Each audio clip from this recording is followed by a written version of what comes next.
മുസ്ലിമിൻ്റെ സാമ്പത്തിക ജീവിതം എന്ന വിഷയവുമായി ബന്ധപ്പെട്ട് സംസാരിച്ചു കൊണ്ടിരിക്കുകയാണ് ഏതാനും ആഴ്ചകളായി നമ്മൾ. ഇന്ന് അതുമായി ബന്ധപ്പെട്ട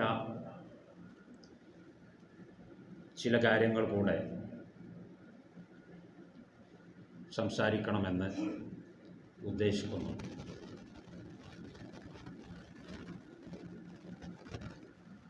മുസ്ലിമായ ഒരാൾ അല്ലെങ്കിൽ മുസ്ലിമായ ഒരു സമൂഹം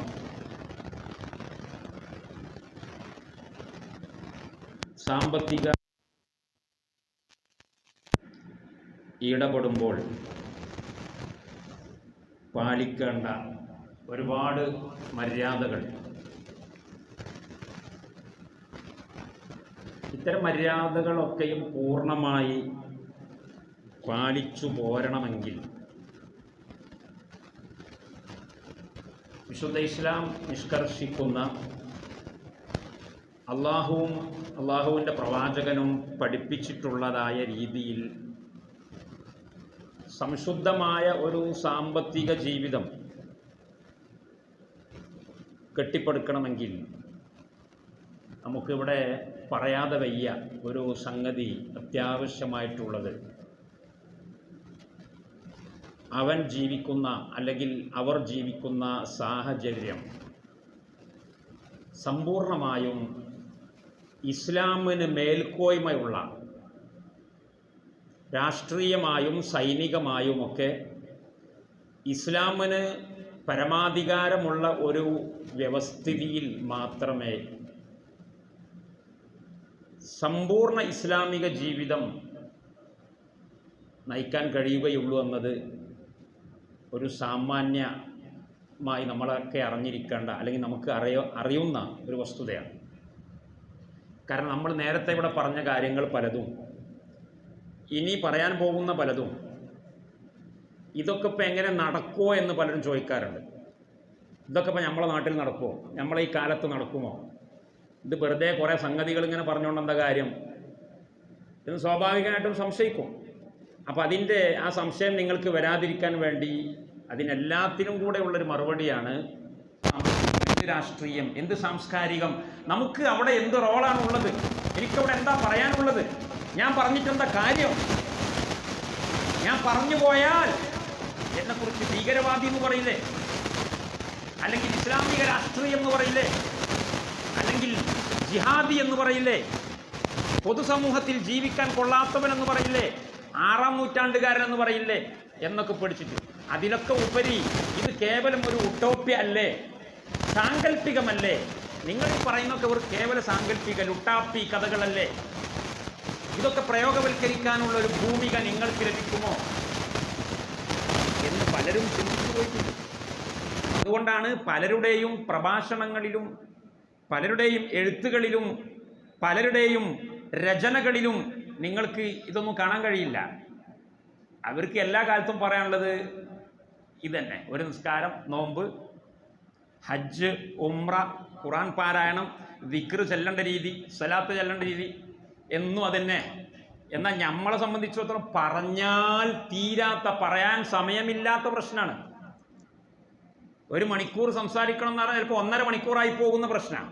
കാരണം വിഷയത്തിൻ്റെ ധാരാളിത്തം, വിഷയത്തിൻ്റെ വ്യാപ്തി, പറഞ്ഞാൽ അവസാനിപ്പിക്കാൻ പറ്റാത്തത്ര മനുഷ്യ ജീവിതത്തെ ആസകലം, ഈ പ്രപഞ്ചത്തെ ആസകലം സംബന്ധിക്കുന്ന പ്രശ്നങ്ങളും വിഷയങ്ങളും അതുമായി ബന്ധപ്പെട്ട ചർച്ചകളും ഇസ്ലാമിന് മുന്നോട്ട് വെക്കാനുണ്ട്. അത് സമൂഹത്തിന് കേൾപ്പിച്ചു കൊടുക്കാൻ നമുക്ക് കഴിയുന്നില്ല. ഒരുപാട് വലിയ വലിയ ആളുകൾ പോലും, ചെറിയവരല്ല, ഇസ്ലാമിക രാഷ്ട്രീയം അവർക്കറിയില്ല. അറിയില്ല എന്ന് പറഞ്ഞാൽ അതിപ്പോൾ പറയണ്ടെന്ന് കരുതി മുണ്ടാണ്ടിരുന്നപ്പോൾ അത് മറന്നുപോയാൽ പിന്നെ പറയാൻ അറിയില്ലല്ലോ. ഇസ്ലാമിക സാമ്പത്തികം അറിയില്ല, അപ്പം അത് പുസ്തകത്തിൻ്റെ ഉള്ളിൽ കാണുന്നില്ല, പ്രഭാഷണത്തിൽ കേൾക്കുന്നില്ല. കാരണം എന്താ അത് പറഞ്ഞിട്ട് കാര്യം? കേവലം ഉട്ടോപ്പിയ അല്ലേ? അതല്ല, നമ്മൾ പറഞ്ഞുകൊണ്ടേയിരിക്കുക. ഇത് എപ്പോഴാണ് സാധ്യമാകുക എന്നുള്ളത് നമ്മളോട് അല്ല പറഞ്ഞ എന്താ പണിയെടുക്കാനാണ് പറഞ്ഞത്. അതിൻ്റെ റിസൾട്ട് എപ്പം അത് നിങ്ങളും ഞാനും നോക്കേണ്ട ആവശ്യമില്ല. ഇസ്ലാമിക് ബാങ്കിങ് എന്നൊക്കെ പറഞ്ഞപ്പോൾ തുടക്കത്തിലൊക്കെ പല ആളുകളും പലിശയിൽ അധിഷ്ഠിതമായ ഒരു സാമ്പത്തിക വ്യവസ്ഥ ലോകത്ത് ആധിപത്യം സ്ഥാപിച്ചപ്പോൾ, ഇനി പലിശയില്ലാത്ത ജീവിതമില്ല എന്നൊരവസ്ഥ വന്നപ്പോൾ തൊട്ടതൊക്കെ പലിശ എന്ന് പറഞ്ഞാൽ കൊടും കുറ്റകൃത്യമാണ്. സ്വന്തം മാതാവിനെ വ്യഭിചരിക്കുന്നത് നിങ്ങൾ സങ്കല്പിച്ചു.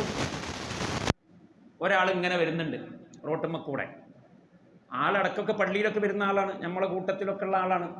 പക്ഷെ വേറൊരാൾ പറയാം, ആ ചങ്ങായിനെ കണ്ടജി ഓൻ്റെ ഉമ്മനെ വ്യഭിചരിക്കണ ആളാണ്, ഓൻ്റെ ഉമ്മാനെ വ്യഭിചരിക്കണാന്ന്. ആ തൊപ്പിയും താടിയൊക്കെ ഉള്ള ആൾ പള്ളിയിൽ ആ ഉമ്മാനെ അയാളോട് നമ്മളെ മനസ്സിൽ വല്ല മതിപ്പുണ്ടാവും. പിന്നെ അയാൾക്ക് നമ്മൾ കൊടുക്കുന്ന മാർക്ക് എത്ര ആയിരിക്കും? ഇത്രയും നികൃഷ്ടനായ നീചനായ ഒരു മനുഷ്യനായിട്ടല്ലേ നമ്മൾ അയാളെ കാണുക? പലിശയുടെ പാപം, പലിശയുടെ കുറ്റകൃത്യം സ്വന്തം ഉമ്മയെ വ്യഭിചരിക്കുന്നത് പോലെയാണ് എന്ന് അള്ളാഹുവിൻ്റെ റസൂൽ പഠിപ്പിക്കാം. ദിർഹമു റിബൻ യഅകുലുഹു റജുലു അശദ്ദു ഇൻദല്ലാഹി മിൻ 36 സനിയ. പലിശയിലൂടെ കൊണ്ടുവരുന്ന ഒരു ദിർഹം 36 വ്യഭിചാരത്തെക്കാൾ കടുപ്പമുള്ളതാണ് എന്ന് നബി സല്ലല്ലാഹു അലൈഹി വസല്ലം പറയാം. 36 വട്ടം വ്യഭിചരിച്ച ഒരാളെ പറ്റി നമ്മൾക്ക് ഉണ്ടാകുന്ന ഒരു അഭിപ്രായം എന്തായിരിക്കും? എന്നാൽ ഇന്ന് പലിശ തിന്നുന്നവരെ പറ്റി നമുക്ക് ആർക്കെങ്കിലും വല്ല മോശ അഭിപ്രായമുണ്ടോ? ഇല്ല. കാരണം ഇപ്പറയുന്ന ഞാനടക്കം കേൾക്കുന്ന നിങ്ങളടക്കം എല്ലാവരും ഇതിൽ കുറ്റവാളികളാണ്. വളരെ നോർമലൈസ് ആയിപ്പോയി. പലിശ പോലെയുള്ള കൊടും കുറ്റകൃത്യങ്ങളോട് നോർമലൈസ് ആകുന്ന ഒരു കണ്ടീഷൻ മുസ്ലിം സമുദായത്തിൽ വന്നു. ഇനി അത് മാറ്റാൻ കഴിയൂല. അതിനെക്കുറിച്ച് സംസാരിക്കണ്ട. ആ അധ്യായം പൂട്ടിവെക്കി. നിങ്ങൾ നിസ്കാരവും നോമ്പൊക്കെ പറയും എന്നിടത്തേക്ക് കാര്യങ്ങൾ വന്നു. കുറെ കാലം ആളുകൾ സ്റ്റക്കായിട്ട് നിന്നു. ഒന്നും പറയണ്ട, പറഞ്ഞിട്ട് കാര്യമില്ല, വെറുതെ സമയം കളയുന്നതിനാ. ആ നേരത്ത് വല്ല സുബ്ഹാനല്ലാഹ് പറഞ്ഞിരുന്നാൽ, ആ നേരത്ത് ഒരു ജുസു ഓതിയാൽ, ഒരു ഖത്തം പൂർത്തിയാക്കിയാൽ അതായില്ലേ എന്ന് വിചാരിച്ചിരുന്ന ചില നല്ല മനുഷ്യന്മാർ. എന്നാൽ അന്ന് തന്നെ വിപ്ലവാത്മകമായ രീതിയിൽ പരിവർത്തനങ്ങൾ ആവർത്തിക്കാനുള്ളതാണ്. ഒരു മനുഷ്യബുദ്ധിക്കും അംഗീകരിക്കാൻ പറ്റാത്ത സ്വകാര്യ ഉടമസ്ഥാവകാശത്തിന്റെ കടക്കൽ കത്തിവെച്ച, നാട്ടിലെ ജനങ്ങൾ അധ്വാനിച്ചുണ്ടാക്കുന്നത് മുഴുവനും രാഷ്ട്രത്തിന് നൽകണം എന്ന് പറഞ്ഞ് ഒരു സംഘം മാഫിയകളെ കുറിച്ച് രാഷ്ട്രം എന്ന പേര് പറഞ്ഞ് നാട്ടുകാരുടെ സ്വത്ത് മുഴുവനും അടിച്ചു മാറ്റുന്ന ഒരു ഗുണ്ടസംഘം. ആ ഗുണ്ടസംഘത്തിന്റെ പേരാണ് കമ്മ്യൂണിസം. പറയുമ്പം രാഷ്ട്രം എന്നാ പറയാ, കോമണൈസേഷൻ, നാഷണലൈസേഷൻ. പക്ഷെ അത് നാഷൻ അല്ല, അത് കമ്മ്യൂണിറ്റി അല്ല, അത് ആ സമൂഹത്തിലുള്ള 2 or 3 ബ്യൂറോക്രസിയാണ്. ഇന്നും നമുക്കറിയാലോ, കമ്മ്യൂണിസത്തിന്റെ പേരിൽ പ്രവർത്തിക്കുന്നവർക്ക് എന്ത് ജനാധിപത്യ സ്വാതന്ത്ര്യമാണ് അവരെ പ്രസ്ഥാനത്തിൻ്റെ ഉള്ളിലുള്ളത്. അവരെ പ്രസ്ഥാനത്തിൻ്റെ ഉള്ളിൽ പോലുമില്ല. അത് 2 or 3 ആളുകളുടെ കയ്യിൽ അത് മുറുക്കി പിടിച്ചിരിക്കുക. പേര് പറയുമ്പോൾ കമ്മ്യൂണിസം എന്ന് പറയും. അത് കമ്മ്യൂണിസം അല്ല. അവർ പോലും വിഭാവനം ചെയ്തിട്ടുള്ള കമ്മ്യൂണിസം അല്ല. അത് സമ്പൂർണ്ണ സ്വേച്ഛാധിപത്യം. 2-3 ആളുകൾക്ക് കോടീശ്വരന്മാരായി, ഇപ്പോഴത്തെ ഭാഷയിൽ പറഞ്ഞാൽ അമ്മോശനും മരുമകനുമായി ജീവിക്കാനുള്ള ഒരു സംവിധാനത്തിന് കമ്മ്യൂണിസം എന്ന് പേര് പറഞ്ഞു. ഇത്രയും മലീമസമായ, ഇത്രയും ബുദ്ധിശൂന്യമായ ഒരു പ്രത്യയശാസ്ത്രത്തിന് ഒരു പ്രത്യയശാസ്ത്രം ലോകത്തെ കീഴടക്കിയിട്ടുണ്ടായിരുന്നു ഒരു കാലത്ത്. നിങ്ങൾ ആലോചിച്ച് നോക്കി. ആ കാലം ഇപ്പോഴും ഉണ്ട്, പറ്റപ്പോയിട്ടൊന്നുമില്ല. നമ്മൾ പറയുമ്പോൾ എന്ത്, അത് ജനിച്ച മണ്ണിൽ തന്നെ കുഴിച്ചു മൂടി എന്നൊക്കെ പറയും. ജനിച്ച മണ്ണിൽ തന്നെ കുഴിച്ചു മൂടിയിട്ടൊന്നുമില്ല, സാധനം ഇപ്പോഴും ഉണ്ട്. അങ്ങനെയുള്ള ബുദ്ധിശൂന്യമായ, തീർത്തും അബദ്ധജടിലമായ, പമ്പര വിഡിത്തമായ ഒരു ഐഡിയോളജിക്ക് ലോകത്ത് കടന്നുകയറാനും പിടിച്ചു നിൽക്കാനും ലോകത്തെ നിയന്ത്രിക്കാനും ലോകത്തെ വൻ ശക്തിയായി വലിയ ഒരു വ്യവസ്ഥയായി രൂപപ്പെടാനും സാധിച്ചുവെങ്കിൽ അതിൻ്റെ പിന്നിലുള്ള കുറെ ചാലക ശക്തികൾ ഉണ്ടായിരുന്നു. അതിൻ്റെ പിന്നിൽ ചെലവഴിക്കപ്പെട്ട കുറേ എനർജി ഉണ്ടായിരുന്നു. എന്നാൽ പ്രിയപ്പെട്ട സഹോദരന്മാരെ, എല്ലാ അർത്ഥത്തിലും സമ്പൂർണ്ണ മഹത്വം ഉടയതായ, എല്ലാ അർത്ഥത്തിലും നമ്മുടെ ലാ ഇലാഹ ഇല്ലല്ലാഹ് എന്ന ആദർശത്തിൻ്റെ അനിവാര്യ താല്പര്യത്തിൽപ്പെട്ട ഇസ്ലാമിക സാമ്പത്തിക വ്യവസ്ഥിതി അല്ലെങ്കിൽ വ്യവസ്ഥ എന്തുകൊണ്ട് ലോകത്ത് ആധിപത്യം സ്ഥാപിച്ചുകൂടാ? കമ്മ്യൂണിസം ഈ ലോകത്തെ ഭരിച്ചിട്ടുണ്ടെങ്കിൽ, വൃത്തികെട്ട മാലിന്യമായ കമ്മ്യൂണിസം ഈ ലോകത്തെ ഭരിച്ചിട്ടുണ്ടെങ്കിൽ എന്തുകൊണ്ട് ഇസ്ലാമിന് ലോകത്തെ ഭരിച്ചുകൂടാ എന്ന് പോസിറ്റീവായി ചിന്തിക്കുന്ന ചെറിയ ഒരു വിഭാഗം ആളുകൾ, അവർക്ക് പല പേരും ഉണ്ടാവും, ചിലപ്പോൾ തീവ്രവാദികൾ എന്നും മതമൗലികവാദികൾ എന്നും ഇസ്ലാമിക പൊളിറ്റിക്കൽ ഇസ്ലാമിസ്റ്റുകളും എന്ത് പേര് പറഞ്ഞാലും വേണ്ടിയില്ല, തീവ്ര സലഫി ചിന്താഗതിക്കാരെന്നും അങ്ങനെ പല പേരും പറയും.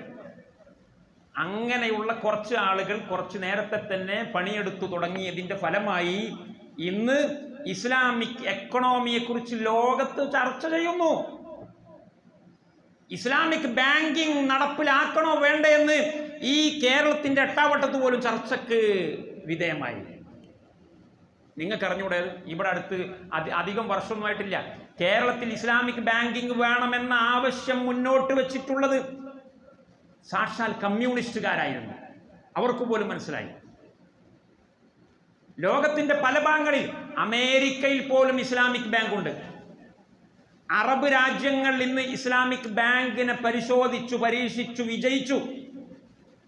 ദുബായ് ഇസ്ലാമിക് ബാങ്ക് തുടങ്ങി, ഖത്തറിലുണ്ട്, സൗദിയിലുണ്ട്, എല്ലാ അറബ് രാജ്യങ്ങളിലും ഇസ്ലാമിക് ബാങ്ക് പരിശോധിച്ച് അറിഞ്ഞു.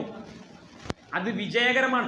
ലോകത്ത് ഏറ്റവും വലിയ അതിഭയാനകമായ സാമ്പത്തിക മാന്ദ്യം ഉണ്ടായപ്പോൾ പോലും സാമ്പത്തിക വിദഗ്ധരുടെ അവസാനത്തെ പ്രതീക്ഷ ഇസ്ലാമിക് ബാങ്കിലായിരുന്നു. പക്ഷേ ഇസ്ലാമിക് ബാങ്കിങ് സിസ്റ്റം ഇവിടെ പൂർണ്ണാർത്ഥത്തിൽ വിജയകരമാവുകയും അത് ക്ലിക്കാവുകയും ചെയ്താൽ അത് ലോകത്തുള്ള ജനങ്ങൾക്ക് മുഴുവനും ഇസ്ലാമിനെ കുറിച്ച് നല്ല അഭിപ്രായമുണ്ടാകാൻ കാരണമാകും. ഇസ്ലാമിലേക്ക് ആളുകൾ കൂലം കുത്തിയൊഴുകും എന്ന് ഭയപ്പെടുകയും അതുകൊണ്ട് അതിന് പാര പണിയുകയും ചെയ്യുന്ന ഒരു ജൂത സിയോണിസ്റ്റ് ബ്യൂറോക്രസി ഇവിടെ പ്രവർത്തിക്കുന്നു. ഇത് മറ്റൊരു വിഷയം. ജൂതന്മാർ നേരത്തെ പലിശയുടെ ആളുകളാണ്.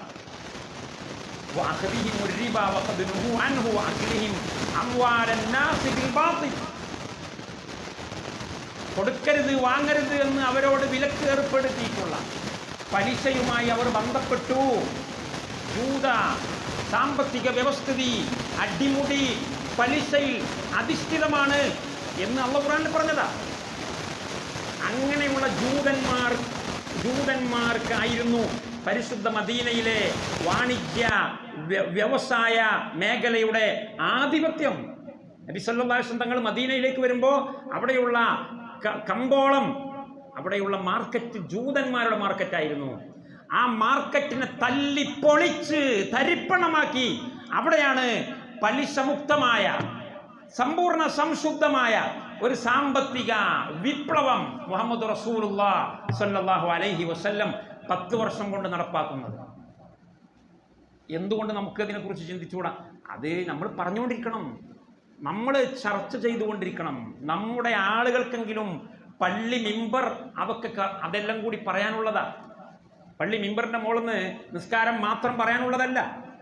ഇതെങ്ങനെയുള്ള ഒരുപാട് വെറൈറ്റി വിഷയങ്ങളുണ്ട്. വളരെ അത്യാവശ്യമായി മുസ്ലിമീങ്ങൾ മനസ്സിലാക്കിയിരിക്കേണ്ട. അതെല്ലാം പറയുക എന്നതും പഠിക്കുക എന്നതും പഠിപ്പിക്കുക എന്നതും അതിൻ്റെ പ്രാഥമിക ഘട്ടമാണ്. അത് നമ്മൾ ഇങ്ങനെ ആവർത്തിച്ച് പറയുകയും എഴുതുകയും ചെയ്യുമ്പോൾ പുറത്തുള്ള ആളുകൾ അതിങ്ങനെ കേൾക്കാനിടയാകും. എന്നാലൊന്ന് പരീക്ഷിച്ചു നോക്കുക.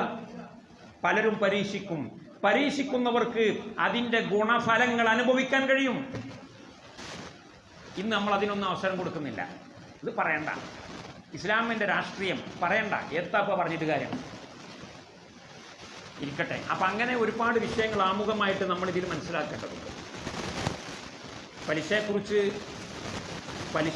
മാത്രം തന്നെ ഒരു സംസാരം പിന്നീട് നടത്താമെന്നാണ് ഞാൻ വിചാരിക്കുന്നത്. നമുക്ക് സമയം നമുക്ക് അതിന് അനുവദിക്കുമെന്ന് അറിയില്ല. കാരണം ഇന്നത്തെ ജീവിതം അടിമുടി പലിശയിൽ അധിഷ്ഠിതമാണ്. ഇത്രയും മഹാമാരക കുറ്റകൃത്യമായ പലിശയിൽ ബന്ധപ്പെടാത്ത ഒരു ജീവിതം ഇന്ന് ആർക്കെങ്കിലും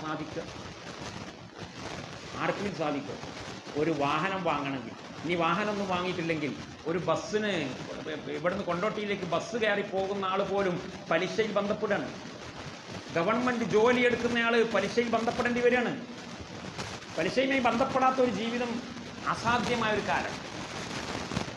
അങ്ങനെ പല വിഷയങ്ങളിലും. അപ്പം അതിനെ അടിമുടി മാറ്റം വരുത്തണമെങ്കിൽ ഉള്ള ഏറ്റവും ആദ്യത്തെ സ്റ്റെപ്പാണ് ഞാൻ നേരത്തെ സൂചിപ്പിച്ചത്.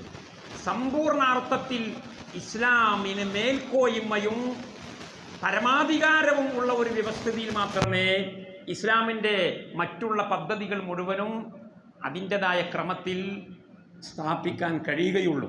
അതൊരു വസ്തുതയാണ്. എങ്കിലും കഴിയുന്ന അത്ര ഇത്തഖുല്ലാഹ മസ്തതഅതും, നിങ്ങൾക്ക് കഴിയുന്ന അത്ര നിങ്ങൾ അള്ളാഹുവിനെ ഭയപ്പെടണം. ഇപ്പോൾ ഇവിടെ ഇസ്ലാമിക ഭരണമില്ല, ഇസ്ലാമിന് മേൽക്കോയ്മയില്ല, അതുകൊണ്ട് ഇനി ഒക്കെ ഹറാമു ചെയ്യുക, അങ്ങനെയല്ല. കഴിയുന്ന അത്ര അള്ളാഹുവിനെ സൂക്ഷിക്കുക. നിർബന്ധിത ഘട്ടം വരുമ്പോൾ വേണമെങ്കിൽ പലിശ കൊടുക്കാം. അനിവാര്യമായ ഘട്ടം വരുമ്പോൾ, ജീവിച്ചു പോകാൻ കഴിയില്ല എന്നൊരു ഘട്ടം വരുമ്പോൾ പലിശ കൊടുക്കുന്നതിനെക്കുറിച്ച് ചിന്തിക്കാം. എന്നാൽ പലിശ വാങ്ങുക ഒരിക്കലും പാടില്ല. പലിശ വാങ്ങുന്നതിന് ഒരു കൺസെഷനുമില്ല. പിന്നെ വിഷയം പലിശ അല്ലാത്തതുകൊണ്ട് ഞാൻ കൂടുതൽ അതിലേക്ക് വരുന്നില്ല. പലിശ കൊടുക്കേണ്ടി വരുന്നവരാണ് നമ്മളിൽ പലരും. പലിശ കൊടുക്കുന്നതിന് വല്ല ന്യായീകരണങ്ങളുണ്ടോ എന്ന് ചോദിച്ചാൽ ഞാൻ മനസ്സിലാക്കുന്നിടത്തോളം ഒരു 99% ആളുകളും അതിന് ഒരു ന്യായീകരണമില്ല. 1% ഉണ്ടായേക്കാം. കാരണം പലിശ കൊടുക്കുക എന്ന് പറയുന്നതും പലിശ വാങ്ങുക എന്ന് പറയുന്നതും ലഅനല്ലാഹു ആകില റിബ വമൂകിലഹു വകാതിബഹു വശാഹിദൈഹി, വാങ്ങുന്നവനെയും കൊടുക്കുന്നവനെയും എഴുതി വെക്കുന്നവനെയും സാക്ഷി നിൽക്കുന്ന രണ്ടുപേരെയും എല്ലാവരെയും അള്ളാഹു എന്ത് ചെയ്തിട്ടുണ്ട്? ശപിച്ചിട്ടുണ്ട്. വഹും സവാ, ഓരൊക്കെ സമാണ് എന്ന് പറഞ്ഞത്. പലിശ തിന്നുന്നവനും തീറ്റിക്കുന്നവനും, അഥവാ വാങ്ങുന്നവനും കൊടുക്കുന്നവനും എഴുതി വെക്കുന്നവനും സാക്ഷി പറയുന്നവനും ഒക്കെ സമമാണ് എന്ന് പ്രവാചക തിരുമേനി പറയാണ്. സമമാണ് എന്ന് പറയുമ്പോഴും നമുക്ക് പറയാനുള്ളത് ചിലപ്പോൾ സമമല്ലാത്ത രീതിയും വരും. കാരണം പലിശ വാങ്ങുന്നവന് ഗത്യന്തരമില്ലായ്മ ഉണ്ടാവുകയില്ല. എന്നാൽ പലിശ കൊടുക്കേണ്ടി വരുന്നവന് ചിലപ്പോൾ ഗത്യന്തരമില്ലായ്മ ഉണ്ടാകും. അപ്പോൾ രണ്ടുപേരും സമമല്ല. എന്നിട്ടും പ്രവാചകൻ കുല്ലുഹും സവാ വഹും സവാ, ഓരൊക്കെ സമമാണ് എന്ന് പറഞ്ഞത് വിഷയത്തിൻ്റെ ഗൗരവം ചോർന്നു പോകാതിരിക്കാൻ വേണ്ടിയാണ്. ചില വിഷയം പറയും, അങ്ങനെ പറയണം. അല്ലഞ്ഞാൽ അത് സിമ്പിളായി സാരല്ല എന്ന് തോന്നിപ്പോകും. അപ്പം അതുകൊണ്ട് അനിവാര്യ ഘട്ടത്തിൽ ഇപ്പം ഞാൻ ആ പലിശ കൊടുത്തിട്ട് കടം വാങ്ങിയിട്ടില്ലെങ്കിൽ എൻ്റെ ജീവിതം മുട്ടിപ്പോകും എന്ന് വരുമ്പോൾ ഒക്കെ ചിലപ്പോൾ അതിൻ്റെ അത്യാവശ്യത്തിൻ്റെ തോത് അനുസരിച്ച് 100 രൂപ വാങ്ങേണ്ടടുത്ത് 101 രൂപ വാങ്ങാൻ പാടില്ല, 100 വാങ്ങാവും. എന്നിട്ട് എത്രയും പെട്ടെന്ന് അത് അടച്ചു തീർക്കണം, അതിൽ നിന്ന് മോചനം നേടണം. ഇനി പലിശ വാങ്ങുന്നവരോ, ഇപ്പം നമ്മളെ രാജ്യത്ത് പലിശ വാങ്ങാൻ ന്യായീകരണവുമില്ല പലിശ വാങ്ങാൻ.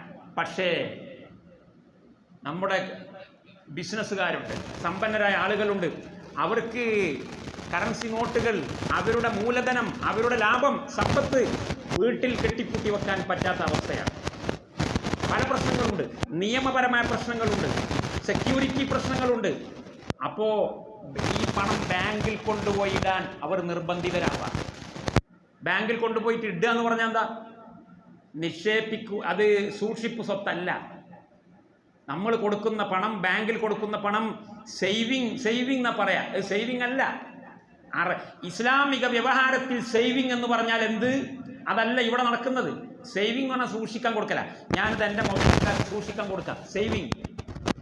സൂക്ഷിക്കാൻ കൊടുത്താൽ അദ്ദേഹം അത് സൂക്ഷിക്കണം. സംഗതി വശാൽ അദ്ദേഹത്തിൻ്റെ കയ്യിൽ നിന്ന് നഷ്ടപ്പെട്ടു പോയാൽ അദ്ദേഹം ഉത്തരവാദിയല്ല. ഇത് ഉപയോഗിക്കാൻ അദ്ദേഹത്തിന് അനുമതിയില്ല. ഞാനിത് സൂക്ഷിക്കാൻ കൊടുത്താൽ അത് സേഫായിട്ട് വീട്ടിൽ വെക്കണം. ഒരാൾക്ക്, മൂപ്പർക്ക് പോലും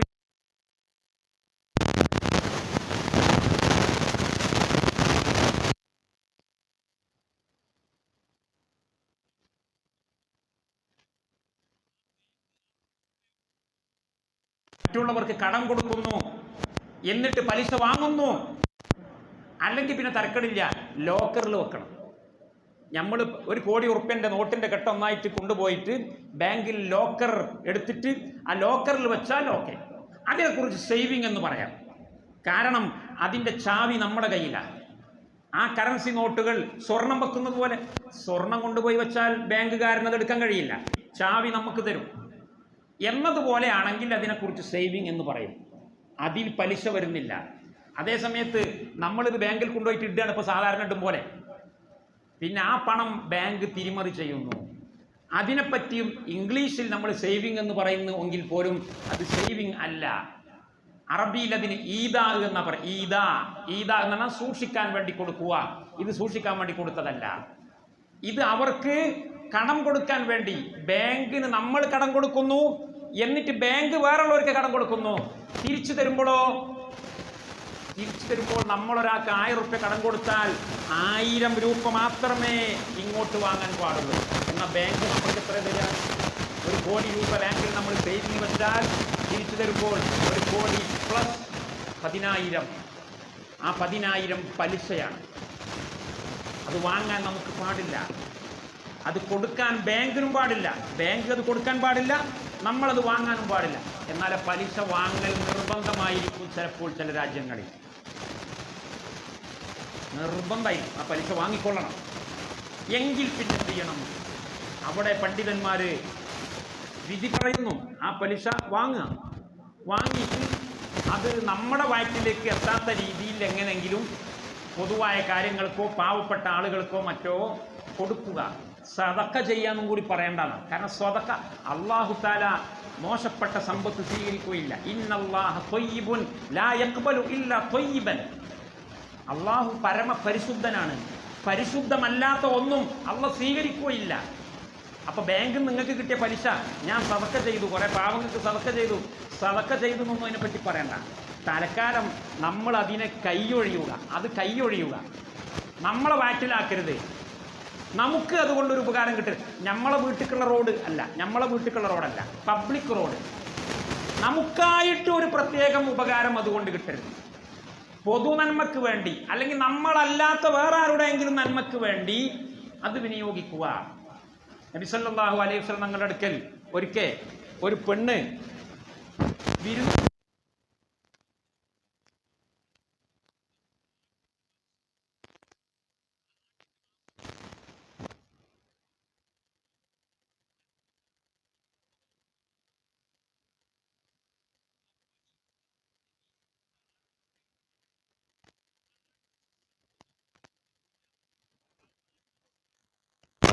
പോരക്കാരത്തി കൽപ്പിച്ചുകൂട്ടി നബി സല്ലല്ലാഹു അലൈഹി വസല്ലം വഞ്ചിച്ചതൊന്നുമല്ല. റസൂലുള്ള വരുമ്പോൾ സൽക്കരിക്കാൻ വേണ്ടിയിട്ട് ഒരാടിനെ വാങ്ങാൻ മാർക്കറ്റിൽ പറഞ്ഞയച്ചപ്പോൾ ആ മാർക്കറ്റിൽ ആടിനെ കിട്ടിയില്ല. അപ്പോൾ ഈ പെണ്ണ്, അൻസാരിയായ പെണ്ണ്, വേറെ ഒരു വീട്ടിലേക്ക് പറഞ്ഞയച്ചു. അപ്പോൾ ആ വീട്ടിൽ നിന്ന് ഒരാടിനെ കിട്ടി. പക്ഷെ ആ വീട്ടിൻ്റെ മുതലാളി, ഭർത്താവ് ആ വീട്ടിലില്ല. വീട്ടിലെ പെണ്ണുങ്ങൾ പറഞ്ഞ് നിങ്ങൾ കൊണ്ടുപോയിക്കോളി, ഭർത്താവ് വന്നിട്ട് ഞാൻ എന്ത് ചെയ്തോളാം, പറഞ്ഞ് സമ്മതാക്കിക്കോളാം. അങ്ങനെ ആടിനെ വാങ്ങിക്കൊണ്ടുവന്ന് അറുത്ത് ശാപ്പാട് കൊടുത്ത് അള്ളാഹുവിൻ്റെ റസൂലിന് അള്ളാഹു വഹി കൊടുക്കണം. നബി, ആ ആട്ടിറച്ചി മുതലാളിയുടെ സമ്മതം കിട്ടിയിട്ടില്ലാത്ത ആട്ടിറച്ചിയാണ്, പ്രവാചകൻ അത് കഴിച്ചില്ല. പ്രവാചകൻ പറഞ്ഞു, അജിദു ലഹ്മശാത്തിൻ ഉഖിദത് ബിഗൈരി ഇദ്നി അഹ്ലിഹാ. ഇത് സമ്മതമില്ലാത്ത ആട്ടിറച്ചിയാണല്ലോ. അപ്പം പെണ്ണ് കഥ പറഞ്ഞു, നബിയെ ഇങ്ങനെ സംഭവം ഉണ്ടായി. അപ്പൊ പ്രവാചകൻ പറഞ്ഞു, അത്ഇമീഹി അൽ ഉസാറാ, അത് ഞമ്മക്ക് വേണ്ട, അത് നിങ്ങൾ തടവു പുള്ളികൾക്ക് നൽകിക്കോളൂ. തടവു പുള്ളികളായ, ദരിദ്രരായ, അഗതികളായ, പാവപ്പെട്ടവരായ ആളുകൾക്ക് കൊടുത്തോളൂ. മണ്ണിൻ്റെ അടിയിൽ കൊണ്ടുപോയി കുഴിച്ചിടരുത്. കാരണം അത് മാംസമാണ്. മാംസം ഏതെങ്കിലും ഒരാൾക്ക് ഉപകാരപ്പെടണം, ഞമ്മക്ക് വേണ്ട. കറി നല്ലതാണ്, മൊല്ലാക്കക്ക് വേണ്ടാന്ന് പറയണ്ടല്ലേ നമ്മൾ. അങ്ങനെയാണോ? ചിലപ്പോൾ നല്ല കറിയാണ്, മൊല്ലാക്കക്ക് അത് പറ്റൂല. പക്ഷെ എങ്കിലും അത് ഡ്രൈനേജിൽ കൊണ്ടുപോയി തള്ളാൻ പാടില്ല. കാരണം അത് പ്രകൃതി വിഭവമാണ്. പ്രകൃതി വിഭവം ഒരിക്കലും ഒരു കാരണവശാലും നശിപ്പിക്കാൻ പാടില്ല. അള്ളാഹ് ഹറാമാക്കാത്ത സംഗതിയാണോ നശിപ്പിക്കാൻ പാടില്ല. പന്നി മാംസം നശിപ്പിക്കാം, മദ്യം നശിപ്പിക്കാം, കാരണം മദ്യം പ്രകൃതി വിഭവമാണെങ്കിലും അത് അള്ളാഹു ഹറാമാക്കിയതാണ്. അതിൻ്റെ പ്രകൃതി തന്നെ ഹറാമാണ്. അതുകൊണ്ട് ഒരു ഉപകാരം എടുക്കാൻ പാടില്ല. എന്നാൽ അതല്ലാത്ത വസ്തുക്കളൊക്കെയും ഉണ്ടല്ലോ, ഉപകാരം എടുത്തുകൊള്ളണം, നശിപ്പിക്കാൻ ഒരിക്കലും പാടില്ല. ഒരു കുരുവിയെപ്പോലും, ഒരു കുരുവി, ആ കുരുവിയെ നമ്മൾ ആവശ്യത്തിന് വേണ്ടിയല്ലാതെ കൊന്നുകളയാൻ പാടില്ല. ഒരു കോഴി അറക്കുമ്പോൾ ഭക്ഷണമായി കഴിക്കാൻ വേണ്ടി എന്ന ഉദ്ദേശത്തിനല്ലാതെ ഒരു കോഴി അറക്കാൻ പാടില്ല, ഹറാമാണ്. കാരണം അത് വിഭവങ്ങളാണ്, പ്രകൃതി വിഭവങ്ങളാണ്. എത്രത്തോളം റസൂൽ പറയാണ്, മൻ ഖതല ഉസ്ഫൂറൻ അബസൻ അജ്ജ ഇലല്ലാഹി യൗമൽ ഖിയാമത്തി യഖൂലു യാ റബ്ബി ഇന്ന ഫുലാനൻ ഖതലനി അബസൻ വലം യഖ്തുൽനി മൻഫഅ. ഒരു ചെറിയ കുരുവിയെ ഒരു ആവശ്യവുമില്ലാതെ ഭക്ഷണമായി കഴിക്കണമെന്ന ഉദ്ദേശത്തിന് വേണ്ടി അല്ലാതെ ഒരാൾ കൊന്നുകളഞ്ഞാൽ, അറുത്ത് കളഞ്ഞാൽ പരലോകത്ത് ആ കുരുവി വരും. എന്നിട്ട് പടച്ചവനോട് പറയും, പടച്ചവൻ ഇയാൾ എന്നെ ഒരു ഉപകാരമില്ലാതെ ഒരു കാര്യമില്ലാതെ വെറുതെ കൊന്നവനാണ് എന്ന് പറയും എന്ന് നബി സല്ലല്ലാഹു അലൈഹി വസല്ലം തങ്ങൾ പറഞ്ഞതായിട്ട് കാണാൻ കഴിയും. അങ്ങനെ പറയും, ഹദീസുകളൊക്കെ ഉണ്ട്.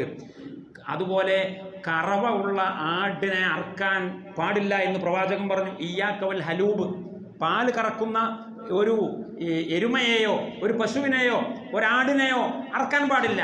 കാരണം നിങ്ങൾ അറക്കുമ്പോൾ അവിടെ മാംസം മാത്രമല്ല പാലും കൂടി നഷ്ടപ്പെടുകയാണ്. അങ്ങനെ ചെയ്യാൻ പാടില്ല. കറവയില്ലാത്തതിനെ പിടിച്ച് അറുത്തോളൂ. അതുപോലെ ജീവനില്ല ചത്തുപോയ ജന്തുക്കൾ പോലും, ചത്തുപോയി അറക്കാൻ പറ്റിയില്ല. ഒരു ആട്ടിൻകുട്ടി അറക്കാൻ പറ്റാതെ അത് ചത്തുപോയി. നബി സല്ലല്ലാഹു അലൈഹി വസല്ലം ഒരു ഡെഡ് ബോഡിയുടെ അടുക്കലൂടെ, ചത്തുപോയ ഒരു ആട്ടിൻ്റെ അടുക്കലൂടെ അങ്ങനെ നടന്നു പോയപ്പോൾ പ്രവാചകൻ ചോദിച്ചു, ഇത് ലിമൻ ഹാദിഹി ഷാത്തു, ഈ ആട് ആർക്കുള്ളതാണ്? അപ്പോൾ പ്രവാചകനോട് പറഞ്ഞു, അത് ഇന്നയാളുടെ ആടാണ്. അപ്പോൾ റസൂൽ പറഞ്ഞു, നിങ്ങൾക്ക് അതിൻ്റെ തോല് എന്ന് പറയില്ല, നമ്മൾ അതിൻ്റെ തോല് എടുത്തിട്ട് ഊറക്കിട്ട് വൃത്തിയാക്കിയിട്ട് ഉപയോഗിച്ചുകൂടായിരുന്നോ? അപ്പോൾ അവർ പറഞ്ഞു, നബിയെ അതിനെ അറുത്തിട്ടില്ല, ചത്തുപോയതാണ്. ചത്തുപോയി കഴിഞ്ഞാൽ അത് നജസ് അല്ലേ, ഉപയോഗിക്കാൻ പറ്റൂലല്ലോ. അപ്പൊ പ്രവാചകൻ പറഞ്ഞു, ഇന്നമാ ഹുരിമ ലഹമുഹാ അക്ലുഹാ, അതിനെ ഭക്ഷണമായി കഴിക്കൽ മാത്രമാണ് നിഷിദ്ധമായിട്ടുള്ളത്, ഭക്ഷണം കഴിക്കാൻ പറ്റൂല. എന്നാൽ അതിൻ്റെ തോല് എടുത്തിട്ട് ഊറക്കിട്ട് വൃത്തിയാക്കി ഒരു വസ്ത്രമായി, ഒരു കാർപ്പറ്റ് മോഡൽ, ഒരു വിരിപ്പായി, ഒരു പാത്രമായി നിങ്ങൾക്ക് ഉപയോഗിച്ചുകൂടെ? പ്രകൃതി വിഭവങ്ങൾ ഒന്നും തന്നെ നശിപ്പിച്ചു കളയരുത് എന്നാണ് നബി സല്ലല്ലാഹു അലൈഹി വസല്ലം തങ്ങൾ പഠിപ്പിക്കുന്നത്. അതുപോലെ നമ്മൾ ഭക്ഷണം കഴിച്ചുകൊണ്ടിരിക്കുമ്പോൾ ഒരു റൊട്ടിയുടെ കഷ്ണം നിലത്ത് വീണു, അല്ലെങ്കിൽ കുറച്ച് അന്നത്തിൻ്റെത് അല്ലെങ്കിൽ ചോറ് നിലത്ത് വീണു എങ്കിൽ ആ നിലത്ത് വീണ ഭക്ഷണം പോലും ഇദാ സഖത്തത്ത് ലുഖ്മത്തു അഹദിക്കും ഫൽയഖുദ്ഹാ വൽയുമിത് അൻഹൽ അദാ വൽയകുൽഹാ വലാ യദഉഹാ ലശൈത്വാൻ. അത് നിലത്ത് വീണിട്ടെങ്കിൽ നിലത്തുനിന്ന് അതിനെ പൊക്കിയെടുത്ത് ചളിയും പൊടിയും ഒക്കെ തട്ടി വൃത്തിയാക്കിയിട്ട് അതിനെ കഴിച്ചുകൊള്ളണം. പിശാച്ചിന് വേണ്ടി അതിനെ ഇട്ടേച്ചു പോകാൻ പാടില്ല. ഒരു കഷ്ണം റൊട്ടി പോലും, പ്രകൃതി വിഭവങ്ങൾ ഒന്നും തന്നെ പാഴാക്കാൻ പാടില്ല. നമ്മൾ വെള്ളം സമുദ്രത്തിൽ പോയിട്ട് അല്ലെങ്കിൽ നദിയിൽ പോയിട്ട് വുളൂ ചെയ്യുന്ന സമയത്ത് നമ്മുടെ കിതാബുകളിലൊക്കെ പറഞ്ഞതായിട്ട് കാണാൻ കഴിയും, വലൗ അൽ അശത്തിൽ ബഹർ, കടലിൽ പോയിട്ട് ഒതുണ്ടാക്കുകയാണെങ്കിൽ പോലും 3 വട്ടമല്ലാതെ 4ാമത്തെ വട്ടം വുളൂ ചെയ്യാൻ പാടില്ല, കഴുകാൻ പാടില്ല. അതിപ്പോൾ എന്താ, 4ാമത്തെ വട്ടം കുറച്ച് വെള്ളം എടുത്ത് വായിൽ കൊപ്പിളിച്ച് ആ കടലിലേക്ക് തന്നെ തുപ്പിയാൽ പോരെ? അതിനെപ്പോലും ഇസ്ലാം നിരുത്സാഹപ്പെടുത്തി. അത്രത്തോളം പ്രകൃതി വിഭവങ്ങളെ പരിപാലിച്ച് കാത്തു സൂക്ഷിക്കാൻ വേണ്ടി ഉള്ള എല്ലാ നടപടികളും ഇസ്ലാം നിഷ്കർഷിച്ചു.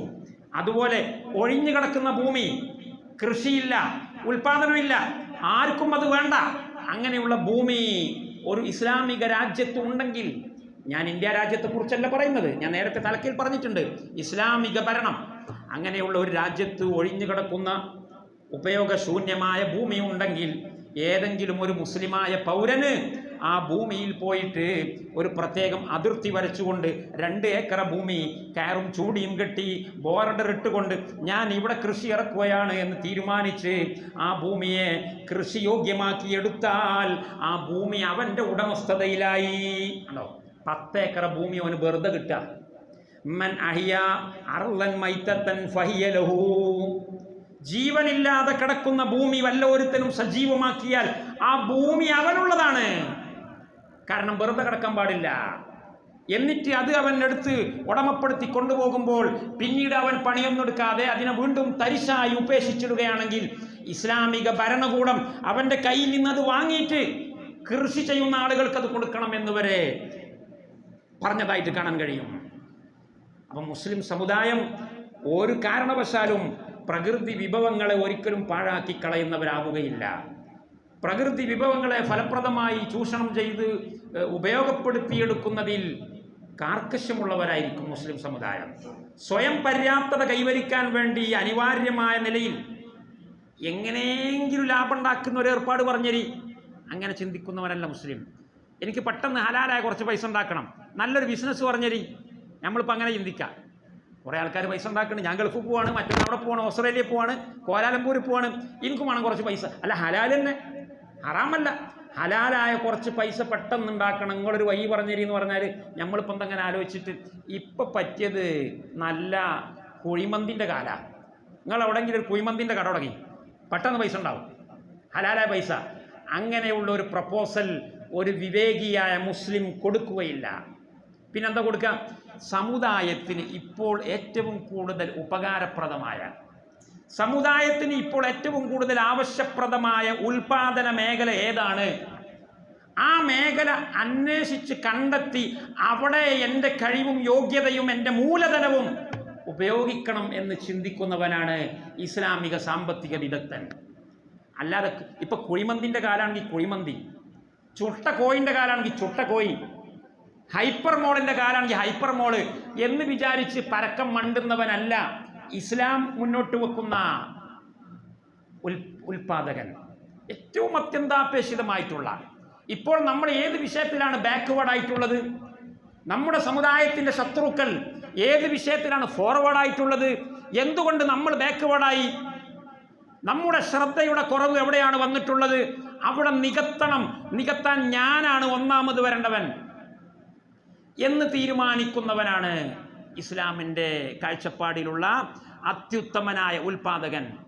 ഇന്നാ ജഅൽനാ മാ അലൽ അർളി സീനത്തൻ ലഹാ ലിനബ്ലുവഹും അയ്യുഹും അഹ്സനു അമലാ. ഈ ഭൂമിയിലുള്ള പ്രകൃതി വിഭവങ്ങൾ മുഴുവനും, എല്ലാ സംഗതിയും, ഈ ഭൂമി ഇന്നാ ജഅൽനാ മാ അലൽ അർള്, ഭൂമിക്ക് മുകളിലുള്ള എല്ലാ വസ്തുക്കളെയും നമ്മളാക്കി. നമ്മൾ എല്ലാ വെള്ളിയാഴ്ചയും ഓതുന്ന സൂറത്തുൽ കഹ്ഫിലെ 7-ാമത്തെ ആയത്താണ് ഞാൻ ഓതിയത്. ഇന്നാ ജഅൽനാ മാ അലൽ അർളി സീനത്തൻ ലഹാ. ഇതൊക്കെ നമ്മൾ സൗന്ദര്യത്തിൻ്റെ അടയാളങ്ങളാക്കി വെച്ചിട്ടുണ്ട്. എല്ലാം സൗന്ദര്യമാണ്. എന്തിനു വേണ്ടി? കേവലം സൗന്ദര്യമല്ല, പിന്നെ എന്തിനാണ്? ലിനബ്ലുവഹും അയ്യുഹും അഹ്സനു അമലാ. ഏറ്റവും കൂടുതൽ പണിയെടുക്കുന്നവരാര് അല്ല, ഏറ്റവും കൂടുതൽ പണിയെടുക്കുന്നവരാര് എന്ന് പരിശോധിക്കാനല്ല, പിന്നെ ഏറ്റവും നന്നായി പണിയെടുക്കുന്നവരാര്. കൂടുതൽ പണിയെടുക്കലും നന്നായി പണിയെടുക്കലും രണ്ടും രണ്ടാ. 24 മണിക്കൂർ പണിയെടുക്കൽ ഉണ്ട് ചില ആൾക്കാർ, അവനെ പറ്റി പറയും കൂടുതൽ പണിയെടുക്കുന്ന ആളാണ്. എന്നാൽ വേറെ ചില ആൾക്കാർ 2 മണിക്കൂറേ പണിയെടുക്കുള്ളൂ, പക്ഷേ അവൻ്റെ 2 മണിക്കൂർ പണി മറ്റവൻ്റെ 24 മണിക്കൂറിനെ കവച്ചു വെക്കും. അള്ളാഹു പരിശോധിക്കുന്നത് നിങ്ങളുടെ കൂട്ടത്തിൽ ഏറ്റവും കൂടുതൽ പണിയെടുക്കുന്നത് ആരെന്നല്ല, പിന്നെ ലിനബ്ലുവഹും അയ്യുഹും അഹ്സനു അമലാ. ഏറ്റവും ഭംഗിയായി, ഏറ്റവും ഉപകാരപ്രദമായി, ഏറ്റവും പ്രയോജനപ്രദമായി, ഏറ്റവും സമ്പൂർണമായ രീതിയിൽ പണിയെടുക്കുന്നവരാര് എന്ന് പരിശോധിക്കാൻ വേണ്ടി ഈ ആയത്തൊക്കെ നമ്മൾ ഓതൽ നിസ്കാരത്തിന് നോമ്പുനാ. ഏറ്റവും നന്നായി നിസ്കരിക്കുന്നവരാര്, ഏറ്റവും നന്നായി ഖുർആൻ ഓതുന്നവരാര്, ശരിയാണ്, അത് വേണം. പക്ഷെ അത് മാത്രമല്ല, അതൊക്കെ തെറ്റിദ്ധാരണയാണ്. ഏറ്റവും നന്നായി നിസ്കരിക്കുക, ഏറ്റവും നന്നായി ഖുർആൻ ഓതുക, അത് മാത്രമാക്കി ചുരുക്കി നമ്മൾ അല്ല. നമ്മുടെ ജീവിതവുമായി ബന്ധപ്പെട്ടിടത്തൊക്കെ ഏറ്റവും നല്ലത് അല്ലദീ ഖലഖൽ മൗത വൽ ഹയാത ലിയബ്ലുവക്കും അയ്യുക്കും അഹ്സനു അമലാ. എല്ലാ ദിവസവും രാത്രിയിൽ കിടന്നുറങ്ങുന്നതിന് മുമ്പ് നമ്മൾ ഓതുന്ന സൂറത്താണ് സൂറത്തുൽ മുൽക്ക്. അതിലെ 2-ാമത്തെ സൂക്തമാണ് അല്ലദീ ഖലഖൽ മൗത വൽ ഹയാത. ജീവിതം അവൻ പടച്ചതാ. നിങ്ങൾക്കൊരു ജീവിതം അള്ള തന്നതാ. എന്തിനാ നിങ്ങൾക്ക് അള്ള ജീവിതം തന്നത്? വെറുതെ ഇങ്ങനെ അടിച്ചു പൊളിച്ച് കുഴിമന്തി തുടങ്ങാൻ വല്ല വകുപ്പുണ്ടോ എന്ന് നോക്കാനല്ല. അള്ളാഹു നിങ്ങൾക്കൊരു ജീവിതം തന്നത് ലിയബ്ലുവക്കും, നിങ്ങളെ പരിശോധിക്കാൻ വേണ്ടിയാണ്. എന്ത് പരിശോധിക്കാൻ? നിങ്ങൾ നല്ലോണം നിങ്ങൾ കൂടുതൽ പണിയെടുക്കണം അല്ല, ലിയബ്ലുവക്കും അയ്യുക്കും അഹ്സനു അമലാ. ഇഹ്സാനുൽ അമൽ, ഇഹ്സാനുൽ അമൽ, ഏറ്റവും നന്നായി പണിയെടുക്കുന്നവൻ, ഏറ്റവും നന്നായി പണിയെടുക്കുന്നവൻ ആരാണ് എന്ന് പരിശോധിക്കാൻ വേണ്ടി. അതിൽ നിസ്കാരം പെട്ടു, നോമ്പ് പെട്ടു, കച്ചവടം പെട്ടു, കൃഷി പെട്ടു, വാണിജ്യവും വ്യവസായവും പെട്ടു, ഉൽപാദനവും വിതരണവും പെട്ടു. ഇതെല്ലാം അതിൽ പെടണം, പെട്ടേ തീരൂ. അങ്ങനെ വരുമ്പോഴേ അല്ലാഹു സുബ്ഹാനഹു വ തആല പരിശുദ്ധ ഖുർആനിൽ പറഞ്ഞല്ലോ, വലൻ യജഅലല്ലാഹു ലിൽ കാഫിരീന അലൽ മുഅ്മിനീന സബീലാ. ഇസ്ലാമിന്റെ ശത്രുക്കൾക്ക് മുസ്ലിം സമുദായത്തിന്റെ മേലെ ഒരു മേൽക്കോയ്മയും അള്ളാഹു അനുവദിക്കുന്നില്ല. മുസ്ലിം സമുദായത്തിന്റെ മേലെ മുസ്ലിം വിരുദ്ധ ശക്തികൾക്ക്, കമ്മ്യൂണിസ്റ്റുകൾക്ക്, ക്യാപിറ്റലിസ്റ്റുകൾക്ക്, ലിബറലുകൾക്ക് ഇസ്ലാമിന്റെ മേലെ ആധിപത്യമുണ്ടാകുന്ന ഒരു സാഹചര്യവും അള്ളാഹു അനുവദിക്കുന്നില്ല. അങ്ങനെ ഒരു സാഹചര്യം ഇപ്പോൾ ഉണ്ടായിട്ടുണ്ട്. എന്തുകൊണ്ട്? നമ്മൾ ഉറങ്ങിത്തൂങ്ങികളായി, നമ്മൾ പദ്ധതികളില്ലാത്തവരായി, നമ്മൾ നന്നായി പ്രവർത്തിക്കുക എന്ന് പറയുമ്പോൾ ചില മേഖലയിലേക്ക് മാത്രം ചുരുങ്ങിപ്പോയി. സമഗ്രമായ ഇസ്ലാമിനെ കുറിച്ച് ചിന്തിക്കാൻ പറ്റാത്ത അവസ്ഥയിലേക്ക് നമ്മൾ പോയി. ഇഹ്സാനുൽ അമൽ, ഏറ്റവും നന്നായി പണിയെടുക്കുന്നവരാര് എന്ന് പരിശോധിക്കുക എന്ന് പറയുന്നത്. എന്താ ഏറ്റവും നന്നായി പണിയെടുക്കുക എന്ന് പറഞ്ഞാൽ? ജിബ്രീൽ അലൈഹിസ്സലാത്തു വസ്സലാം നബി സല്ലല്ലാഹു അലൈഹി വസല്ലം തങ്ങളുടെ അടുക്കൽ വന്നിട്ട് ചോദിച്ച 3-4 ചോദ്യങ്ങൾ നിങ്ങൾക്കറിയാം. ഈമാനിനെ കുറിച്ച് ചോദിച്ചു, ഇസ്ലാമിനെ കുറിച്ച് ചോദിച്ചു. നബിയെ, എന്താണ് ഈമാൻ, എന്താണ് ഇസ്ലാം? മൂന്നാമത് പ്രവാചകനോട് അള്ളാഹു ചോദിക്കാണ്, വമൽ ഇഹ്സാനു യാ റസൂലല്ലാഹ്. ഇതൊക്കെ നമ്മൾ ഓതിപ്പോകുന്ന ഹദീസുകളാണ്. വമൽ ഇഹ്സാനു, എന്താണ് നബിയെ ഇഹ്സാൻ എന്ന് പറയുന്നത്? ഇഹ്സാൻ എന്ന് പറഞ്ഞാൽ എന്താ? നന്നായി പണിയെടുക്കുക. നല്ലോണം പണിയെടുക്കുക എന്ന് പറഞ്ഞാൽ എന്താണ്? പ്രവാചകനോട് ചോദിച്ചപ്പോൾ പ്രവാചകൻ വളരെ ചുരുങ്ങിയ രീതിയിൽ, ശരിക്കും മനസ്സിലാകുന്ന രീതിയിൽ, ഒട്ടും ദുർഗ്രാഹ്യതയില്ലാത്ത രീതിയിൽ അതിന് മറുപടി കൊടുത്തു. അൽ ഇഹ്സാനു അൻ തഅബുദല്ലാഹ കഅന്നക തറാഹു വഇല്ലം തകുൻ തറാഹു ഫഇന്നഹു യറാക്. ഇതൊക്കെ നമ്മളെ കൂട്ടത്തിൽ എത്ര ആൾക്കാർക്ക് മനഃപ്പാടമുണ്ട്? ഇഹ്സാൻ എന്ന് പറഞ്ഞാൽ, ഏറ്റവും നന്നായി പണിയെടുക്കുക എന്ന് പറഞ്ഞാൽ രാത്രി മുഴുവൻ നിസ്കരിക്കുക എന്നല്ല പ്രവാചകൻ പറഞ്ഞത്. എപ്പോഴും ഖുർആൻ എടുത്തു വെച്ചുകൊണ്ട് ഓതുക എന്നല്ല പറഞ്ഞത്. പകലുടനീളം നോമ്പെടുക്കുക എന്നല്ല പറഞ്ഞത്. മറിച്ച് എല്ലാത്തിനെയും ഉൾക്കൊള്ളുന്ന വിധത്തിലാണ് പ്രവാചകന്റെ മറുപടി സല്ലല്ലാഹു അലൈഹി വസല്ലം. അൻ തഅബുദല്ലാഹ, നീ അല്ലാഹുവിന് വേണ്ടി പ്രവർത്തിക്കലാണ്, അല്ലാഹുവിനെ ഇബാദത്ത് ചെയ്യലാണ്. എങ്ങനെ? കഅന്നക തറാഹു, നീ അല്ലാഹുവിനെ കാണുന്നത് പോലെ, അല്ലാഹുവിനെ മുമ്പിൽ കാണുന്നത് പോലെ. ഇനി അല്ലാഹുവിനെ നീ കണ്ടിട്ടില്ലെങ്കിലോ? വഇല്ലം തകുൻ തറാഹു, അല്ലാഹുവിനെ നീ മുമ്പിൽ കണ്ടിട്ടില്ലെങ്കിൽ ഫഇന്നഹു യറാക്, അല്ലാഹു നിന്നെ കാണുന്നുണ്ട് എന്ന രീതിയിൽ പ്രവർത്തിക്കലാണ്. അല്ലാഹു നമ്മളെ കാണുന്നുണ്ട് എന്ന ഏറ്റവും ചുരുങ്ങിയ വിവരം, അതായത് നമ്മൾ അല്ലാഹുവിനെ കാണുന്നത് പോലെ നമ്മൾ പ്രവർത്തിക്കണം. അൽ ഇഹ്സാനു അൻ തഅബുദ അല്ലാഹ കഅന്നക തറാഹു, നീ അള്ളാഹുവിനെ കാണുന്നത് പോലെ പ്രവർത്തിക്കുക എന്ന് പറഞ്ഞാൽ, ഞാൻ നിസ്കരിക്കുമ്പോൾ എൻ്റെ മുമ്പിൽ അള്ളാഹു ഉണ്ട്, ഞാൻ കച്ചവടം ചെയ്യുമ്പോൾ എൻ്റെ മുമ്പിൽ അള്ളാഹു ഉണ്ട്, ഞാൻ ഭക്ഷണം കഴിക്കുമ്പോൾ എൻ്റെ മുമ്പിൽ അള്ളാഹു ഉണ്ട് എന്ന് വിചാരിച്ചുകൊണ്ട് ഒരാൾ നിസ്കരിക്കുകയാണെങ്കിൽ, കച്ചവടം ചെയ്യുകയാണെങ്കിൽ, അവിടെ നമ്മൾ വേണ്ടാത്ത രീതിയിലൊന്നും പ്രവർത്തിക്കൂല കൃത്യമായിട്ട്. എന്നാൽ അങ്ങനെ വിചാരിക്കാൻ ചിലപ്പോൾ നമുക്ക് കഴിയൂല. എല്ലാവരുടെയും സ്പിരിറ്റ്, വോൾട്ടേജ് അത്ര ഉയർന്ന ലെവലിൽ ആയിക്കൊള്ളണമെന്നില്ല.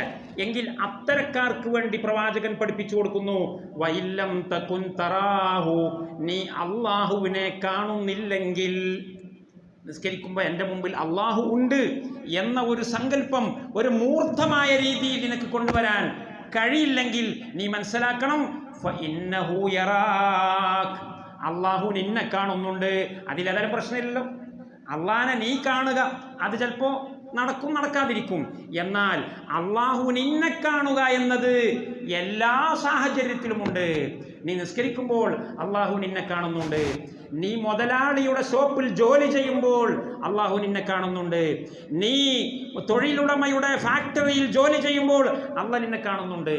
കടയിൽ ജോലിക്ക് വേണ്ടിയിട്ട് ഒരുത്തനാക്കിയതാണ്, അല്ലെങ്കിൽ ഹോട്ടലിൽ കിച്ചണിൽ ഹോട്ടലിൻ്റെ അടുക്കളയിൽ ജോലിക്ക് വേണ്ടി മുതലാളിയാക്കിയതാണ് ഒരു തൊഴിലാളിയെ. നീ ബിരിയാണി ഉണ്ടാക്കണം, അല്ലെങ്കിൽ ഈ പൊറോട്ട മേക്കറാണ്, നല്ല പൊറോട്ട ആയിരിക്കണം നീ ഉണ്ടാക്കുന്നത്, എൻ്റെ ഉപഭോക്താക്കൾക്ക് വേണ്ടി ഈ നാട്ടിൽ ലഭ്യമാകുന്ന ഏറ്റവും മുന്തിയ പൊറോട്ട, ആ പൊറോട്ട ഉണ്ടാക്കാൻ നിനക്ക് അറിയാം.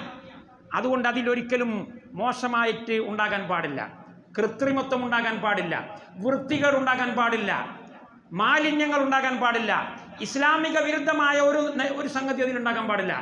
വളരെ നല്ല നിലയിൽ ഞാൻ പറഞ്ഞു തന്നതുപോലെയുള്ള പൊറോട്ട ഉണ്ടാക്കണം എന്ന് പറഞ്ഞ് തൊഴിലാളിയെ അങ്ങോട്ട് ഏൽപ്പിച്ചു കൊടുത്താൽ, അവിടെ പടച്ചോനെ പേടിയുള്ള തൊഴിലാളിയാണെങ്കിൽ അവൻ്റെ മനസ്സിലുണ്ടാവുക ലിയബ്ലുവക്കും അയ്യുക്കും അഹ്സനു അമലാ, മുതലാളിക്ക് വേണ്ടി എല്ലാവും പൊറോട്ട ഉണ്ടാക്കുന്നത്, ഓൻ പൊറോട്ട ഉണ്ടാക്കുന്നത് അള്ളാഹുവിന് വേണ്ടിയാണ്. അല്ലെങ്കിൽ കടയിൽ ഷോപ്പിൽ ഞാൻ ഒരാളെ ഏൽപ്പിച്ചു പോയി, ഓൻ എൻ്റെ കുടുംബക്കാരനൊന്നുമല്ല, എൻ്റെ മകനല്ല, എൻ്റെ ഭാര്യയല്ല, എൻ്റെ മക്കളല്ല, ഞാൻ അവനെ ഏൽപ്പിച്ചു പോയ ഒരു മുസ്ലിമായ ഒരു തൊഴിലാളിയാണ്. അവൻ്റെ മനസ്സിലുണ്ടാവുക എന്താണ്? ഫഇന്നഹു യറാക് വഇല്ലം തകുൻ തറാഹു ഫഇന്നഹു യറാക്. മുതലാളി ഉണ്ടോ ഇല്ലേ, മുതലാളി കാണുന്നുണ്ടോ ഇല്ലേ, CCTV വർക്ക് ചെയ്യുന്നുണ്ടോ ഇല്ലേ, അതൊന്നും അല്ല ഒന്ന് നോക്കുക. ഇത് എന്നെ ഏൽപ്പിച്ച പണിയാണ്, ഇത് ഞാനും അള്ളാഹുവും തമ്മിലാണ് കോൺട്രാക്ട്. ഇതിൻ്റെ കോൺട്രാക്ട് ഞാൻ എൻ്റെ മുതലാളിയുമായി നടത്തുമ്പോൾ തന്നെ അള്ളാഹുമായിട്ട് എനിക്കൊരു കോൺട്രാക്റ്റ് ഉണ്ട്, അത് പാലിക്കണം. മുതലാളി ചിലപ്പോൾ കാണാം, കാണാതിരിക്കാം. ഞാൻ നിർമ്മിക്കുന്ന ഉൽപ്പന്നം, ഈ ഉൽപ്പന്നം കാരണമായി നാട്ടിൽ രോഗികൾ ഉണ്ടാവരുത്. ഞാൻ ഭക്ഷണം ഉണ്ടാക്കുമ്പോൾ അതിൽ കുറേ വിഷാംശങ്ങൾ ചേർക്കുന്നു. ഞാൻ ഒരു റോഡ് നിർമ്മിക്കുമ്പോൾ ഗവൺമെൻറ്റിൻ്റെ അടുക്കൽ നിന്ന് എഗ്രിമെൻ്റ് വാങ്ങി ഞാൻ റോഡ് നിർമ്മിക്കുമ്പോൾ എൻ്റെ പോക്കറ്റിലേക്ക് പൈസ വലിക്കാൻ വേണ്ടി ഇതിൻ്റെ നിർമ്മാണ പ്രക്രിയയിൽ മറിമായം നടത്തിയാൽ ഈ റോഡിൻ്റെ ഗ്യാരണ്ടി കുറഞ്ഞു പോകും. ഞാൻ വലിയൊരു ഫ്ലൈ ഓവർ ഉണ്ടാക്കുമ്പോൾ, വലിയൊരു പാലം പണിയുമ്പോൾ ആ പാലം കുറ്റമറ്റതായിരിക്കണം. കാരണം വഇല്ലം തകുൻ തറാഹു ഫഇന്നഹു യറാക്, അള്ളാഹു നിന്നെ കാണുന്നുണ്ട് എന്ന രീതിയിൽ വേണം അവിടെ ചേർക്കേണ്ടത് ചേർക്കണം, ചേർക്കേണ്ടാത്തത് ചേർക്കാൻ പാടില്ല. ആവശ്യമുള്ള തോതിൽ കൊടുക്കണം, അതിൽ കുറയാൻ പാടില്ല, അതിൽ കൂടാൻ പാടില്ല. മുതലാളി കാണുന്നുണ്ടോ, ഗവൺമെൻറ് ഉദ്യോഗസ്ഥന്മാർ കാണുന്നുണ്ടോ, CCTV ക്യാമറകൾ ഇല്ല എൻ്റെ ചിത്രം പതിയുന്നുണ്ടോ, അതൊന്നുമല്ല അവൻ നോക്കേണ്ടത്. ഫഇന്നഹു യറാക്. കാരണം ഞാൻ നിർമ്മിക്കുന്ന ഈ പാലം ന്യൂനതയുള്ളതാണെങ്കിൽ അതിൻ്റെ മുകളിലൂടെ വാഹനങ്ങൾ സഞ്ചരിച്ചു പോകുമ്പോൾ അത് നിലംപൊത്തും, നൂറുകണക്കിന് ആളുകളുടെ ജീവൻ പൊലിഞ്ഞു പോകും. അതിൻ്റെ മുഴുവൻ ഉത്തരവാദി ഞാനാകും. വഇല്ലം തകുൻ തറാഹു ഫഇന്നഹു യറാക്. ഏറ്റവും കൂടുതൽ പണിയെടുക്കുന്നവർ ആര് എന്നല്ല, ഏറ്റവും കൂടുതൽ ലാഭം, ഭൗതിക മെറ്റീരിയലിസം, ഏറ്റവും കൂടുതൽ ലാഭം സമ്പാദിക്കുന്നവരാര് എന്നല്ല. ലാഭം ചിലപ്പോൾ കുറയും, പക്ഷേ നിന്റെ ഉൽപാദനം കൊണ്ട് ഈ സമുദായത്തിന് ഏറ്റവും കൂടുതൽ പ്രയോജനം ലഭിച്ചിട്ടുണ്ട്. നീ കുഴിമന്തി ഉണ്ടാക്കിയപ്പോൾ ഈ സമുദായം തിന്നു കുടിച്ച് മസ്തായി കടന്നുറങ്ങി. എന്നാൽ നീ വിദ്യാഭ്യാസ മേഖലയിൽ ഉൽപാദനപ്രദമായ പ്രവൃത്തിയിൽ ഏർപ്പെട്ടപ്പോൾ ഇവിടെ ഒരുപാട് എഡ്യൂക്കേഷണൽ ഇൻസ്റ്റിറ്റ്യൂഷനുകൾ ഉണ്ടായി. ഒരുപാട് ആളുകൾ ഖുർആൻ മനഃപ്പാഠമാക്കി, ഒരുപാട് ആളുകൾ ഹദീസ് മനഃപ്പാഠമാക്കി, പ്രവാചകന്റെ ചര്യ മനഃപ്പാഠമാക്കി, ഇസ്ലാമിക ചരിത്രം പഠിച്ചു, മെഡിസിൻ പഠിച്ചു, അതുപോലെ എഞ്ചിനീയറിംഗ് പഠിച്ചു, പൊളിറ്റിക്സ് പഠിച്ചു, ജേർണലിസം പഠിച്ചു. അപ്പോൾ ഒരുപാട് ആളുകൾക്ക് ഉപകാരം കിട്ടി. കുഴിമന്തി ഉണ്ടാക്കി കൊടുത്തപ്പോൾ എൻ്റെ പോക്കറ്റിൽ കുറേ പൈസ കിട്ടി. പോക്കറ്റിൽ കിട്ടിയ പൈസയുടെ കണക്കിന് അനുസരിച്ചല്ല അയ്യുക്കും അഹ്സനു അമല എന്ന് അള്ളാഹു തീരുമാനിക്കുന്നത്. ഈ സമുദായത്തിന് എന്ത് കിട്ടി? നീ പണിയെടുത്തത് കൊണ്ട് നിന്റെ കുടുംബത്തിന് എന്ത് കിട്ടി? നിന്റെ അയൽവാസികൾക്ക് എന്ത് കിട്ടി? നിന്റെ പരലോകത്തേക്ക് എന്ത് കിട്ടി? നിന്റെ നാട്ടുകാർക്ക് എന്ത് കിട്ടി? ഇസ്ലാമിക പ്രസ്ഥാനത്തിന് എന്ത് കിട്ടി? ആ കണക്കെടുപ്പ് അനുസരിച്ച് ആയിരിക്കും ഒരു ഉൽപാദകൻ, ഇസ്ലാമിക വ്യവസ്ഥിതിയിൽ പ്രവർത്തിക്കുന്ന ഒരു ഉൽപാദകന്റെ ശ്രദ്ധ ഉണ്ടായിരിക്കുക. അല്ലാതെ എന്തെങ്കിലും കുറഞ്ഞ സമയം കൊണ്ട് കൂടുതൽ പൈസക്കാരനാവുക എന്ന നിലയിലേക്ക് അധപ്പതിക്കുന്ന അല്ലെങ്കിൽ താഴെ ഗ്രേഡിൽ ചിന്തിക്കുന്ന ആളാവുകയില്ല ഒരു യഥാർത്ഥ ഇസ്ലാമിക വ്യവസ്ഥിതിയിൽ പ്രവർത്തിക്കുന്ന ഒരു കച്ചവടക്കാരൻ, അല്ലെങ്കിൽ ഒരു ഉൽപാദകൻ, അല്ലെങ്കിൽ ഒരു വിതരണക്കാരൻ. ഇനി വിതരണക്കാരനായാലും അങ്ങനെ തന്നെ. ഇത് ഉൽപാദകൻ്റെ മാത്രം കഥയല്ല, വിതരണം ചെയ്യുന്നവരങ്ങനെ തന്നെ. എനിക്ക് പല സംഗതികൾ വിതരണം ചെയ്യാം, എനിക്ക് പൈങ്കിളി മാസികകൾ വിതരണം ചെയ്യാം, എനിക്ക് സെക്സ് ഫിലിമുകൾ വിതരണം ചെയ്യാം, എനിക്ക് ആഡംബര വസ്തുക്കൾ വിതരണം ചെയ്യാം, എനിക്ക് പരിശുദ്ധ ഖുർആൻ വിതരണം ചെയ്യാം. ഖുർആനിൻ്റെ പരിഭാഷ വിതരണം ചെയ്യാം, അള്ളാഹുവിൻ്റെ റസൂലിൻ്റെ ദീൻ പ്രചരിപ്പിക്കാൻ പറ്റിയ സാധനങ്ങൾ വിതരണം ചെയ്യാം, മുസ്ലിമീങ്ങൾ ധരിക്കേണ്ട ഡ്രസ്സുകൾ വിതരണം ചെയ്യാം, ഒരു മുസ്ലിമിനെ ഇസ്ലാമായി ജീവിക്കാൻ ആവശ്യമായിട്ടുള്ള സാമഗ്രികൾ വിതരണം ചെയ്യാം, പഠിക്കാൻ ആവശ്യമായ പുസ്തകങ്ങൾ വിതരണം ചെയ്യാം, ആരോഗ്യത്തിന് ഉപകാരപ്പെടുന്ന വിറ്റാമിൻ ഉള്ള ഭക്ഷ്യവസ്തുക്കൾ വിതരണം ചെയ്യാം, മായം വിതരണം ചെയ്യാം, വിഷവസ്തുക്കൾ വിതരണം ചെയ്യാം. അപ്പോൾ ഉൽപാദന രംഗത്ത് മാത്രമല്ല, വിതരണ രംഗത്തും ഒരു മുസ്ലിം തെരഞ്ഞെടുക്കുന്നത് ഏറ്റവും കൂടുതൽ ഭൗതിക ലാഭമല്ല, മെറ്റീരിയലിസ്റ്റിക് പ്രോഫിറ്റബിൾ ആയിട്ടുള്ള സംഗതി എന്നതല്ല, മറിച്ച് ഇഹ്സാനുൽ അമൽ, അള്ളാഹു ഇഷ്ടപ്പെടുന്ന, അള്ളാഹു നിങ്ങളെ പരിശോധിക്കുന്നു എന്നാണ് പറഞ്ഞത്. ഈ ഭൂമിയിലുള്ളതിനെ മുഴുവനും അള്ളാഹു സൃഷ്ടിച്ച് സംവിധാനിച്ച് സൗന്ദര്യവൽക്കരിച്ച് നിർത്തിവെച്ചിട്ടുള്ളത് ലിയബ്ലുവക്കും അയ്യുക്കും അഹ്സനു അമല, നിങ്ങളിൽ ഏറ്റവും നന്നായി ഏറ്റവും പെർഫെക്ഷനിൽ കൃഷി ചെയ്യുന്നവർ ആരാണ്, ഏറ്റവും പെർഫെക്ഷനിൽ കച്ചവടം നടത്തുന്നത് ആരാണ്. ഹറാമ് ഹലാൽ മാത്രമല്ല, ഹറാം ഹലാൽ തന്നെ ഇപ്പോൾ ഇല്ല, അത് മറ്റൊരു വിഷയം. ഇസ്ലാം കേവലം ഹറാം ഹലാൽ എന്നതിൽ നിന്ന് വീണ്ടും ഉയർന്ന പടിയിലേക്കാണ് ചിന്തിക്കുന്നത്. കേവലം ഹലാൽ ഹറാം അല്ല, മറിച്ച് പെർഫെക്ഷൻ, സമ്പൂർണത, പരിപൂർണത, ലോകം ദർശിച്ചതിൽ വെച്ച് ഏറ്റവും മികച്ച ക്വാളിറ്റിയുള്ള ഉൽപ്പന്നമായിരിക്കണം ഇസ്ലാമിക് ഫാക്ടറിയിൽ നിന്ന് പുറത്തു വരേണ്ടത് എന്ന് അല്ലാഹു ഖുർആനിൽ പഠിപ്പിക്കുകയാണ്. ഏതെങ്കിലും അച്ചടിച്ചു വിട്ടാൽ പോരാ, ഏതെങ്കിലും നിർമ്മിച്ചുണ്ടാക്കി വിപണനം നടത്തുക എന്നത് കൊണ്ട് ഇസ്ലാമിക് സമ്പദ് വ്യവസ്ഥ സജീവമാകുന്നില്ല എന്നാണ് വിശുദ്ധ ഖുർആൻ നമ്മെ പഠിപ്പിക്കുന്നത്. ഞാൻ കൂടുതൽ നീട്ടി സംസാരിക്കുകയല്ല. മുസ്ലിം ഉൽപാദകന്മാർ, വിതരണം ചെയ്യുന്ന ആളുകൾ, അവരൊക്കെ ശ്രദ്ധിക്കേണ്ട ഒരുപാട് പൊതുവായിട്ടുള്ള നിയമങ്ങളുണ്ട്. മനുഷ്യൻ്റെ ശരീരത്തിന്, മനുഷ്യൻ്റെ മസ്തിഷ്കത്തിന്, മനുഷ്യൻ്റെ സംസ്കാരത്തിന്, മനുഷ്യൻ്റെ ധാർമ്മികതയ്ക്ക് ഒന്നും കോട്ടം തട്ടുന്ന വസ്തുക്കൾ ഉൽപ്പാദിപ്പിക്കാൻ പാടില്ല. മയക്കുമരുന്ന് ഉൽപ്പാദിപ്പിക്കാൻ പാടില്ല. മയക്കുമരുന്ന് മാത്രം നിർമ്മിക്കാൻ വേണ്ടിയുള്ള കാർഷിക ഉൽപ്പന്നങ്ങൾ വിളവെടുപ്പ് നടത്താൻ പാടില്ല.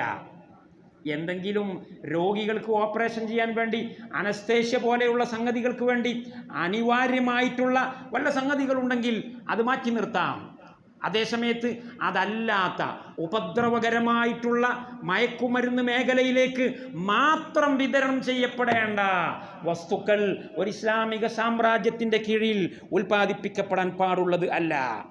അതുപോലെ തന്നെ വിഗ്രഹങ്ങൾ, അള്ളാഹു അല്ലാത്തവർക്ക് വേണ്ടി ഇബാദത്ത് ചെയ്യപ്പെടാൻ സഹായിക്കുന്ന വിധത്തിലുള്ള വിഗ്രഹങ്ങൾ, അത് ഏത് മതക്കാർ ഏത് ആരാധിക്കുന്നു അതൊന്നും നമ്മുടെ വിഷയമല്ല. ഇസ്ലാമിക സാമ്രാജ്യത്തിൻ്റെ കീഴിൽ ഉൽപാദന രംഗത്ത് ഉണ്ടാക്കപ്പെടേണ്ട വസ്തുക്കൾ അതിനെക്കുറിച്ചാണ് നമ്മൾ ചർച്ച ചെയ്യുന്നത്. വിഗ്രഹങ്ങൾ നിർമ്മിക്കപ്പെടാൻ പാടില്ല. ഇസ്ലാമിക സാമ്രാജ്യത്തിൻ്റെ കീഴിൽ ഒരു മുസ്ലിം ഉൽപാദകൻ, ഒരു മുസ്ലിം ഫാക്ടറി ഉടമ, അദ്ദേഹത്തിൻ്റെ ഫാക്ടറിയിൽ ഒരു വിഗ്രഹം നിർമ്മിക്കപ്പെടാൻ പാടില്ല. വിഗ്രഹം നിർമ്മിക്കൽ വെറും ഹറാമ് മാത്രമല്ല, ഇസ്ലാമിൽ നിന്ന് പുറത്താകും. കഞ്ചാവ് ഉണ്ടാക്കിയാൽ ഇസ്ലാമിൽ നിന്ന് പുറത്താകൂല, കള്ള് നിർമ്മിച്ചാൽ ഇസ്ലാമിൽ നിന്ന് പുറത്താകൂല. പക്ഷേ വിഗ്രഹം നിർമ്മിച്ചാൽ ഇസ്ലാമിൽ നിന്ന് തന്നെ പുറത്തായി പോകും. വിഗ്രഹ നിർമ്മാണ ഫാക്ടറി ഉണ്ടാകാൻ പാടില്ല. അതുപോലെ കുരിശ് ആരാധ്യ വസ്തുവാണ്. ക്രൈസ്തവ സമൂഹത്തിൻ്റെ കഴുത്തിൽ തൂക്കുന്ന, അവരുടെ ആരാധനാലയങ്ങളിൽ തൂക്കുന്ന ഈ കുരിശ് എന്ന് പറയുന്ന സാധനം ഉൽപ്പാദിപ്പിക്കാൻ നമുക്ക് പാടുള്ളതല്ല. ഉൽപ്പാദിപ്പിക്കാൻ പാടില്ലാത്ത വസ്തുക്കൾ വിതരണം ചെയ്യാനും പാടില്ല. കമ്പോളത്തിൽ മാർക്കറ്റ് ചെയ്യാൻ പാടില്ല. ചിലത് മാർക്കറ്റ് ചെയ്താൽ ഹറാമിൻ്റെ കുറ്റം കിട്ടും, ചിലത് കടുത്ത ഹറാമായിരിക്കും, മഹാപാതകമായിരിക്കും, ചിലത് ശിർക്കായിരിക്കും, അതോടുകൂടി ആൾ മുശ്രിക്കായി.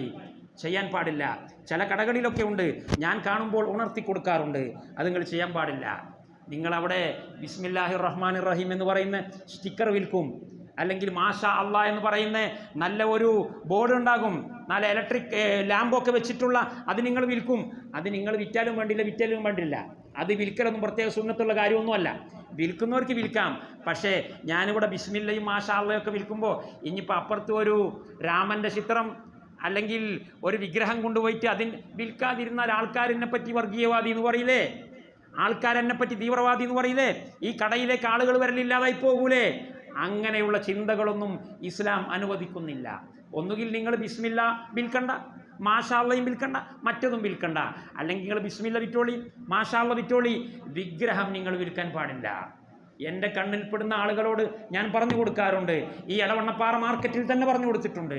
അതുപോലെ തന്നെ പ്രതിമകൾ, ജീവനുള്ള വസ്തുവിൻ്റെ പ്രതിമകൾ, ചെറിയ കുട്ടികൾക്ക് കളിക്കാൻ വേണ്ടിയുള്ള എന്താ അതിന് പറയാ, പിന്നെ കളിപ്പാട്ട, ഈ കളിപ്പാട്ട നമുക്ക് നിർമ്മിക്കാം, അത് വിൽക്കാം. ചെറിയ കുട്ടികൾക്ക്, പെൺകുട്ടികൾക്ക് നബി സല്ലല്ലാഹു അലൈഹി വസല്ലം ആയിഷ റളിയല്ലാഹു അൻഹയെ ചെറിയ കുട്ടിയായ പ്രായത്തിൽ കല്യാണം കഴിച്ചു. 6-ാമത്തെ വയസ്സിൽ കല്യാണം കഴിച്ചു. 9-ാമത്തെ വയസ്സിൽ പുതുക്കം കൊണ്ടുവന്നു. അങ്ങനെ വീട്ടിൽ കൊണ്ടുവന്നപ്പോൾ ആയിഷ റളിയല്ലാഹു അൻഹയുടെ കൂടെ ഒരു കളിപ്പാട്ട ഉണ്ടായിരുന്നു, ഒരു കുതിരക്കുട്ടി ഉണ്ടായിരുന്നു, 2 ചിറകുള്ള കുതിര. അപ്പോൾ പ്രവാചകൻ ചോദിച്ചു, ഫറസുൻ ലഹു ജനാഹാൻ, ചിറകുള്ള കുതിരയാണോ? സാധാരണ കുതിരക്ക് ചിറകുണ്ടാവില്ലല്ലോ.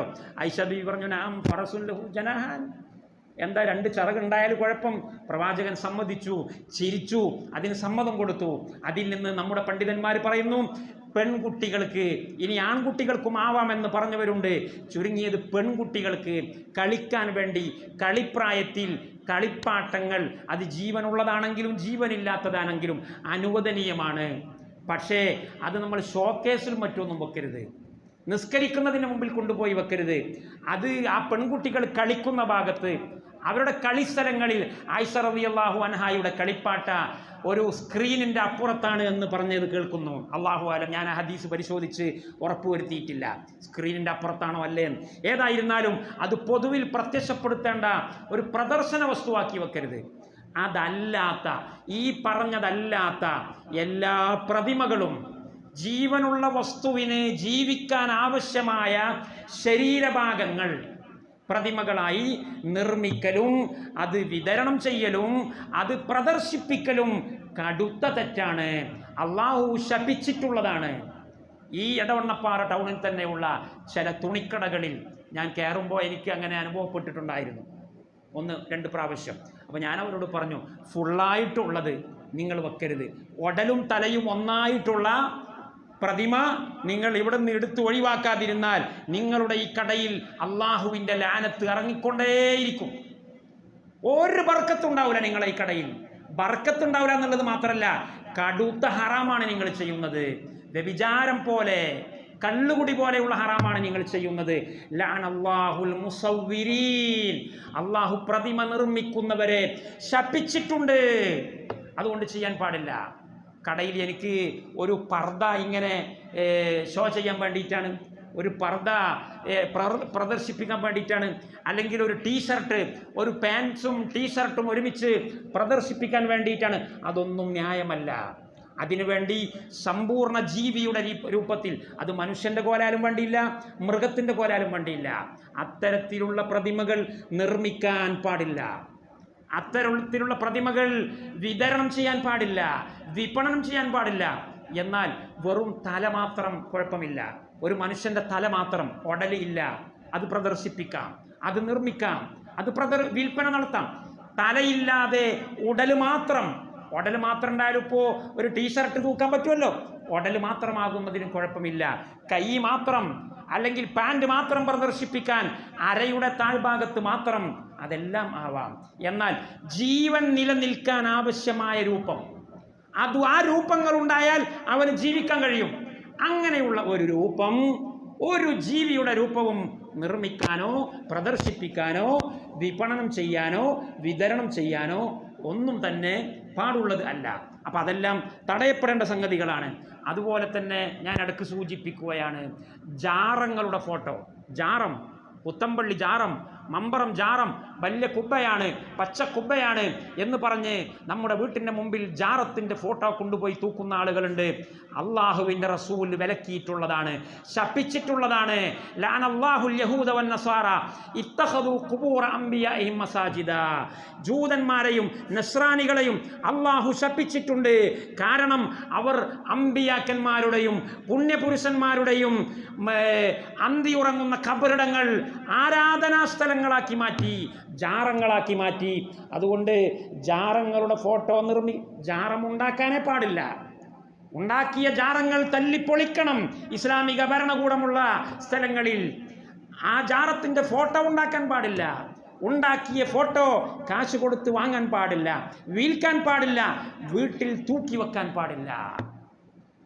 അത് കൃത്യമായി മനസ്സിലാക്കണം. അത് വിൽപ്പന നടത്താൻ പാടില്ല. അതേ സമയത്ത് പരിശുദ്ധ കാബാലയത്തിൻ്റെ ഫോട്ടോ കുഴപ്പമൊന്നുമില്ല. പരിശുദ്ധ കാബാലയത്തിൻ്റെ ഫോട്ടോ വീട്ടിൽ തൂക്കൽ വലിയ സുന്നത്തുള്ള കാര്യമൊന്നുമല്ല. പക്ഷേ അങ്ങനെ തൂക്കിയെന്നത് കൊണ്ട് പ്രശ്നമില്ല, അത് ഉണ്ടാക്കുന്നതിനും പ്രശ്നമില്ല. ജാറങ്ങൾ അപ്രകാരം അല്ല. അതുപോലെ തന്നെ മദ്യം ഉൽപ്പാദിപ്പിക്കാൻ പാടില്ല. ഉൽപ്പാദിപ്പിക്കപ്പെട്ട മദ്യം നശിപ്പിച്ചു കളയണം. ഇസ്ലാമിക രാജ്യത്തെ നിയമമാണ് ഞാൻ പറയുന്നത്. അതിനുവേണ്ടി വിൽപ്പന നടത്താനോ വിതരണം ചെയ്യാനോ പാടില്ല. മദ്യനിർമ്മാണത്തിന് വേണ്ടി മാത്രം എന്ന ഉദ്ദേശത്തോടു കൂടി മുന്തിരിയിൽ നിന്നാണ് യഥാർത്ഥ വീഞ്ഞ് എന്ന് പറയുന്ന ഒറിജിനൽ അറബി ഭാഷയിൽ പറയുന്ന ഹംർ, ഇന്നമൽ ഹംറു വൽ മൈസിർ. ഹംർ എന്നതിന് മലയാളത്തിലുള്ള കൃത്യമായ പരിഭാഷ വീഞ്ഞ് എന്നാണ്. അതേസമയത്ത് മദ്യം എന്ന് പറഞ്ഞാൽ ആർട്ടിഫിഷ്യൽ ആയിട്ടുള്ള മുന്തിരിയിൽ നിന്ന് അല്ലാത്ത നിർമ്മിച്ചെടുത്തിട്ടുള്ള മസ്താക്കുന്ന വസ്തുക്കൾക്കാണ് മദ്യം എന്ന് പറയുക. വീഞ്ഞ് ആണെങ്കിലും മദ്യമാണെങ്കിലും രണ്ടും ഉൽപ്പാദിപ്പിക്കാൻ പാടില്ല. അത് രണ്ടിനും ആവശ്യമുള്ള വസ്തുക്കൾ ഉൽപ്പാദിപ്പിക്കാൻ പാടില്ല. മുന്തിരി ഉണ്ടാക്കുമ്പോൾ മുന്തിരി നല്ല കാര്യങ്ങൾക്ക് വേണ്ടി ഉപയോഗിക്കും. ഫ്രൂട്ട്സ് ആയിട്ട് ജ്യൂസാക്കാൻ വേണ്ടി അത് കഴിക്കാൻ ഉപയോഗിക്കും, അതിനൊന്നും കുഴപ്പമില്ല. പക്ഷേ ഞാൻ ഒരു മദ്യനിർമ്മാതാവിന് വേണ്ടി, മദ്യശാലയ്ക്ക് വേണ്ടിയിട്ടുണ്ടാക്കുന്ന മുന്തിരിയാണ് എന്ന ഉദ്ദേശത്തിൽ ഒരാൾ ഒരു എസ്റ്റേറ്റിൽ മുന്തിരി ഉണ്ടാക്കുകയാണെങ്കിൽ ആ ഉൽപാദനം തന്നെ ഹറാമ് ആകുന്നു. അതുപോലെ തന്നെ വസ്ത്രവിപണനം, വസ്ത്രക്കച്ചവടം എന്ന് പറഞ്ഞാൽ അതിന് നമുക്ക് കൃത്യമായിട്ട് പറയാൻ പറ്റുകയില്ല. സ്ത്രീകൾ ധരിക്കുന്ന വസ്ത്രങ്ങൾ, പല രീതിയിലുള്ള വസ്ത്രങ്ങളുണ്ട്. അവർക്ക് അവരുടെ മാതാപിതാക്കളുടെ മുമ്പിൽ, ഭർത്താക്കന്മാരുടെ മുമ്പിൽ ധരിക്കാൻ പറ്റുന്ന വസ്ത്രങ്ങളുണ്ട്. അത് ചിലപ്പോൾ ഫുള്ളായിട്ട് പർദ്ദ ഇട്ടുകൊണ്ട് ആയിക്കൊള്ളണമെന്നില്ല. കേവലം ഒരു മുട്ടുപുക്കളിൻ്റെ ഇടയിൽ മാത്രം ധരിച്ചുകൊണ്ട് സ്ത്രീകൾക്ക് വീട്ടിൻ്റെ ഉള്ളിൽ പ്രവർത്തിക്കാം. ഭർത്താവിൻ്റെ മുമ്പിൽ ഒന്നും ആവശ്യമില്ല. മാതാപിതാക്കളുടെ മുമ്പിൽ, മഹറമിൻ്റെ മുമ്പിൽ ഒരുപാട് വ്യത്യാസങ്ങളുണ്ട്. അപ്പോൾ അത്തരത്തിലുള്ള വസ്ത്രങ്ങളൊക്കെ ഒരു പക്ഷേ ഷോപ്പിലുണ്ടാകും. ഈ സ്ത്രീ ഇത് കൊണ്ടുപോയിട്ട് വീട്ടിൻ്റെ ഉള്ളിൽ മാത്രം ധരിക്കുന്നതാണ് എന്ന നിലക്കുള്ളതാണെങ്കിൽ അത് അനുവദനീയമാണ്, കുഴപ്പമില്ല. അതേ സമയത്ത് നമുക്ക് ഉറപ്പാണ് ഈ വസ്ത്രം വീട്ടിൻ്റെ ഉള്ളിൽ ഇടാനുള്ളതല്ല. ഈ വസ്ത്രം പൂർണ്ണനഗ്നകളായിട്ടോ അല്ലെങ്കിൽ അർദ്ധനഗ്നകളായിട്ടോ, അല്ലെങ്കിൽ പ്രവാചക തിരുമേനി പറഞ്ഞല്ലോ, നിസാഉൻ കാസിയാത്തുൻ ആരിയാത്ത്, ഉടുത്തിട്ടുണ്ട് എന്നാൽ അവർ ഉടുത്തിട്ടില്ല, ഉടുക്കാത്തവരെ പോലെയുള്ള ഉടുത്തവർ എന്നൊക്കെ ഹദീസിൽ പറഞ്ഞിട്ടുള്ള തരത്തിലുള്ള സ്ത്രീകളുടെ വസ്ത്രങ്ങളുണ്ട്. അത് നിഷിദ്ധമാണ്. അത് പുറത്തേക്ക് ഇറങ്ങി നടക്കുമ്പോൾ അന്യപുരുഷന്മാരുള്ള ഇടങ്ങളിലേക്ക് അവർ ഉപയോഗിക്കും, അതിനുവേണ്ടി മാത്രമാണ് എന്ന് ഉറപ്പിക്കാൻ പറ്റുന്ന ഒരു സാഹചര്യം ഉണ്ടെങ്കിൽ അത്തരം വസ്ത്രങ്ങൾ നിർമ്മിക്കാൻ പാടില്ല, അത് വിൽപ്പന നടത്താനും പാടില്ല. അതൊക്കെ ഓരോരുത്തരുടെ ചോയ്സിന് വേണ്ടി വിട്ടുകൊടുക്കണം. ഞാനിത് പറയുമ്പോൾ ഏതെങ്കിലും ആളുകളെക്കുറിച്ച് പറയുന്നതാണെന്ന് നിങ്ങൾ വിചാരിക്കരുത്. പല വിഷയങ്ങളും നമുക്ക് മൊത്തത്തിലൊരു ഫത്വയായി പറയാൻ പറ്റില്ല, മൊത്തത്തിലൊരു ഇസ്ലാമിക നിയമമായി പറയാൻ പറ്റില്ല. ഇസ്തഫ്തി നഫ്സക, നിന്റെ സ്വന്തത്തോട് ഫത്വ ചോദിക്കണമെന്ന് പറഞ്ഞിട്ടുണ്ട് നബി സല്ലല്ലാഹു അലൈഹി വസല്ലം. ചില വിഷയങ്ങളിൽ അങ്ങനെയാ, പള്ളിയിൽ കേട്ടത് അല്ലെങ്കിൽ മദ്രസയിൽ കേട്ടത് അപ്പാടെ പ്രാക്ടീസ് ചെയ്യാൻ ചിലപ്പോൾ പറ്റിക്കൊള്ളുന്നില്ല. അതുകൊണ്ട് സ്വന്തത്തോട് ചോദിക്കുക. ഇസ്തഫ്തി നഫ്സക, നീ എന്തിനു വേണ്ടിയിട്ടാണ് ഇത് കൊടുക്കുന്നത്? നിൻ്റെ ഉദ്ദേശം എന്താണ്? നിനക്ക് നാട്ടുകാരെ പറ്റിക്കാം, നിനക്ക് അയൽവാസികളെ പറ്റിക്കാം, പക്ഷെ നിനക്ക് നിൻ്റെ സ്വന്തം മനസാക്ഷിയെ പറ്റിക്കാൻ കഴിയില്ല, നിന്റെ മേലെയുള്ള അള്ളാഹുവിനെ പറ്റിക്കാൻ കഴിയില്ല. അതുകൊണ്ട് മനസാക്ഷിയോട് ചോദിച്ചുകൊണ്ട് പ്രവർത്തിക്കുക എന്ന നിലക്ക് തീരുമാനമെടുത്തുകൊണ്ട് ഹറാം ഏത് ഹലാൽ ഏത് എന്ന് അത്തരം വസ്ത്രത്തിൻ്റെ ആളുകൾ തീരുമാനിക്കൽ അത്യാവശ്യമാണ്. അതുപോലെ പുസ്തക പ്രസിദ്ധീകരണങ്ങൾ, ഹറാമായ പുസ്തകങ്ങൾ, ഹറാമായ പ്രസിദ്ധീകരണങ്ങൾ, പൈങ്കിളി മാസികകൾ, അതുപോലെ ഇസ്ലാമിക വിരുദ്ധ ആശയങ്ങളുള്ള യുക്തിവാദവും അതുപോലെ തന്നെ ശിർക്കിൻ്റെയും കുഫറിൻ്റെയും ആശയങ്ങളുമുള്ള ഗ്രന്ഥങ്ങൾ ഉൽപ്പാദിപ്പിക്കാൻ പാടില്ല, അച്ചടിക്കാൻ പാടില്ല. അത് നമ്മുടെ കടയിൽ കൊണ്ടുവന്ന് വിതരണം ചെയ്യാൻ പാടില്ല. അത് സൗജന്യമായി ഏതായിരുന്നാലും കൊടുക്കാൻ പാടില്ല. അത്തരം സംഗതികളെല്ലാം നശിപ്പിച്ചു കളയണം എന്നതാണ് ഇസ്ലാമിക രാജ്യത്തിൻ്റെ നിയമം. ഒരു വേള മദ്യത്തെക്കാൾ മദ്യം ഹറാമാണ്. എന്നാൽ ഹറാമായ മദ്യത്തെക്കാൾ അപകടകാരിയാണ് സെക്സ് പ്രസിദ്ധീകരണങ്ങൾ, പൈങ്കിളി പ്രസിദ്ധീകരണങ്ങൾ, ലിബറൽ ചിന്താഗതിക്കാരുടെ ലേഖനങ്ങളും എഴുത്തുകളും പുസ്തകങ്ങളും. കാരണം മദ്യപിച്ചാൽ അവൻ്റെ ശരീരത്തിനാണ് തകരാറ് വരുന്നത്. എന്നാൽ ഇത്തരത്തിലുള്ള വിഷലിപ്തമായ ആശയങ്ങൾ പ്രചരിപ്പിക്കുമ്പോൾ മനുഷ്യൻ്റെ ശരീരം മാത്രമല്ല, മനുഷ്യൻ്റെ മതം ഒന്നടങ്കം തകർന്ന് തരിപ്പണമാകും.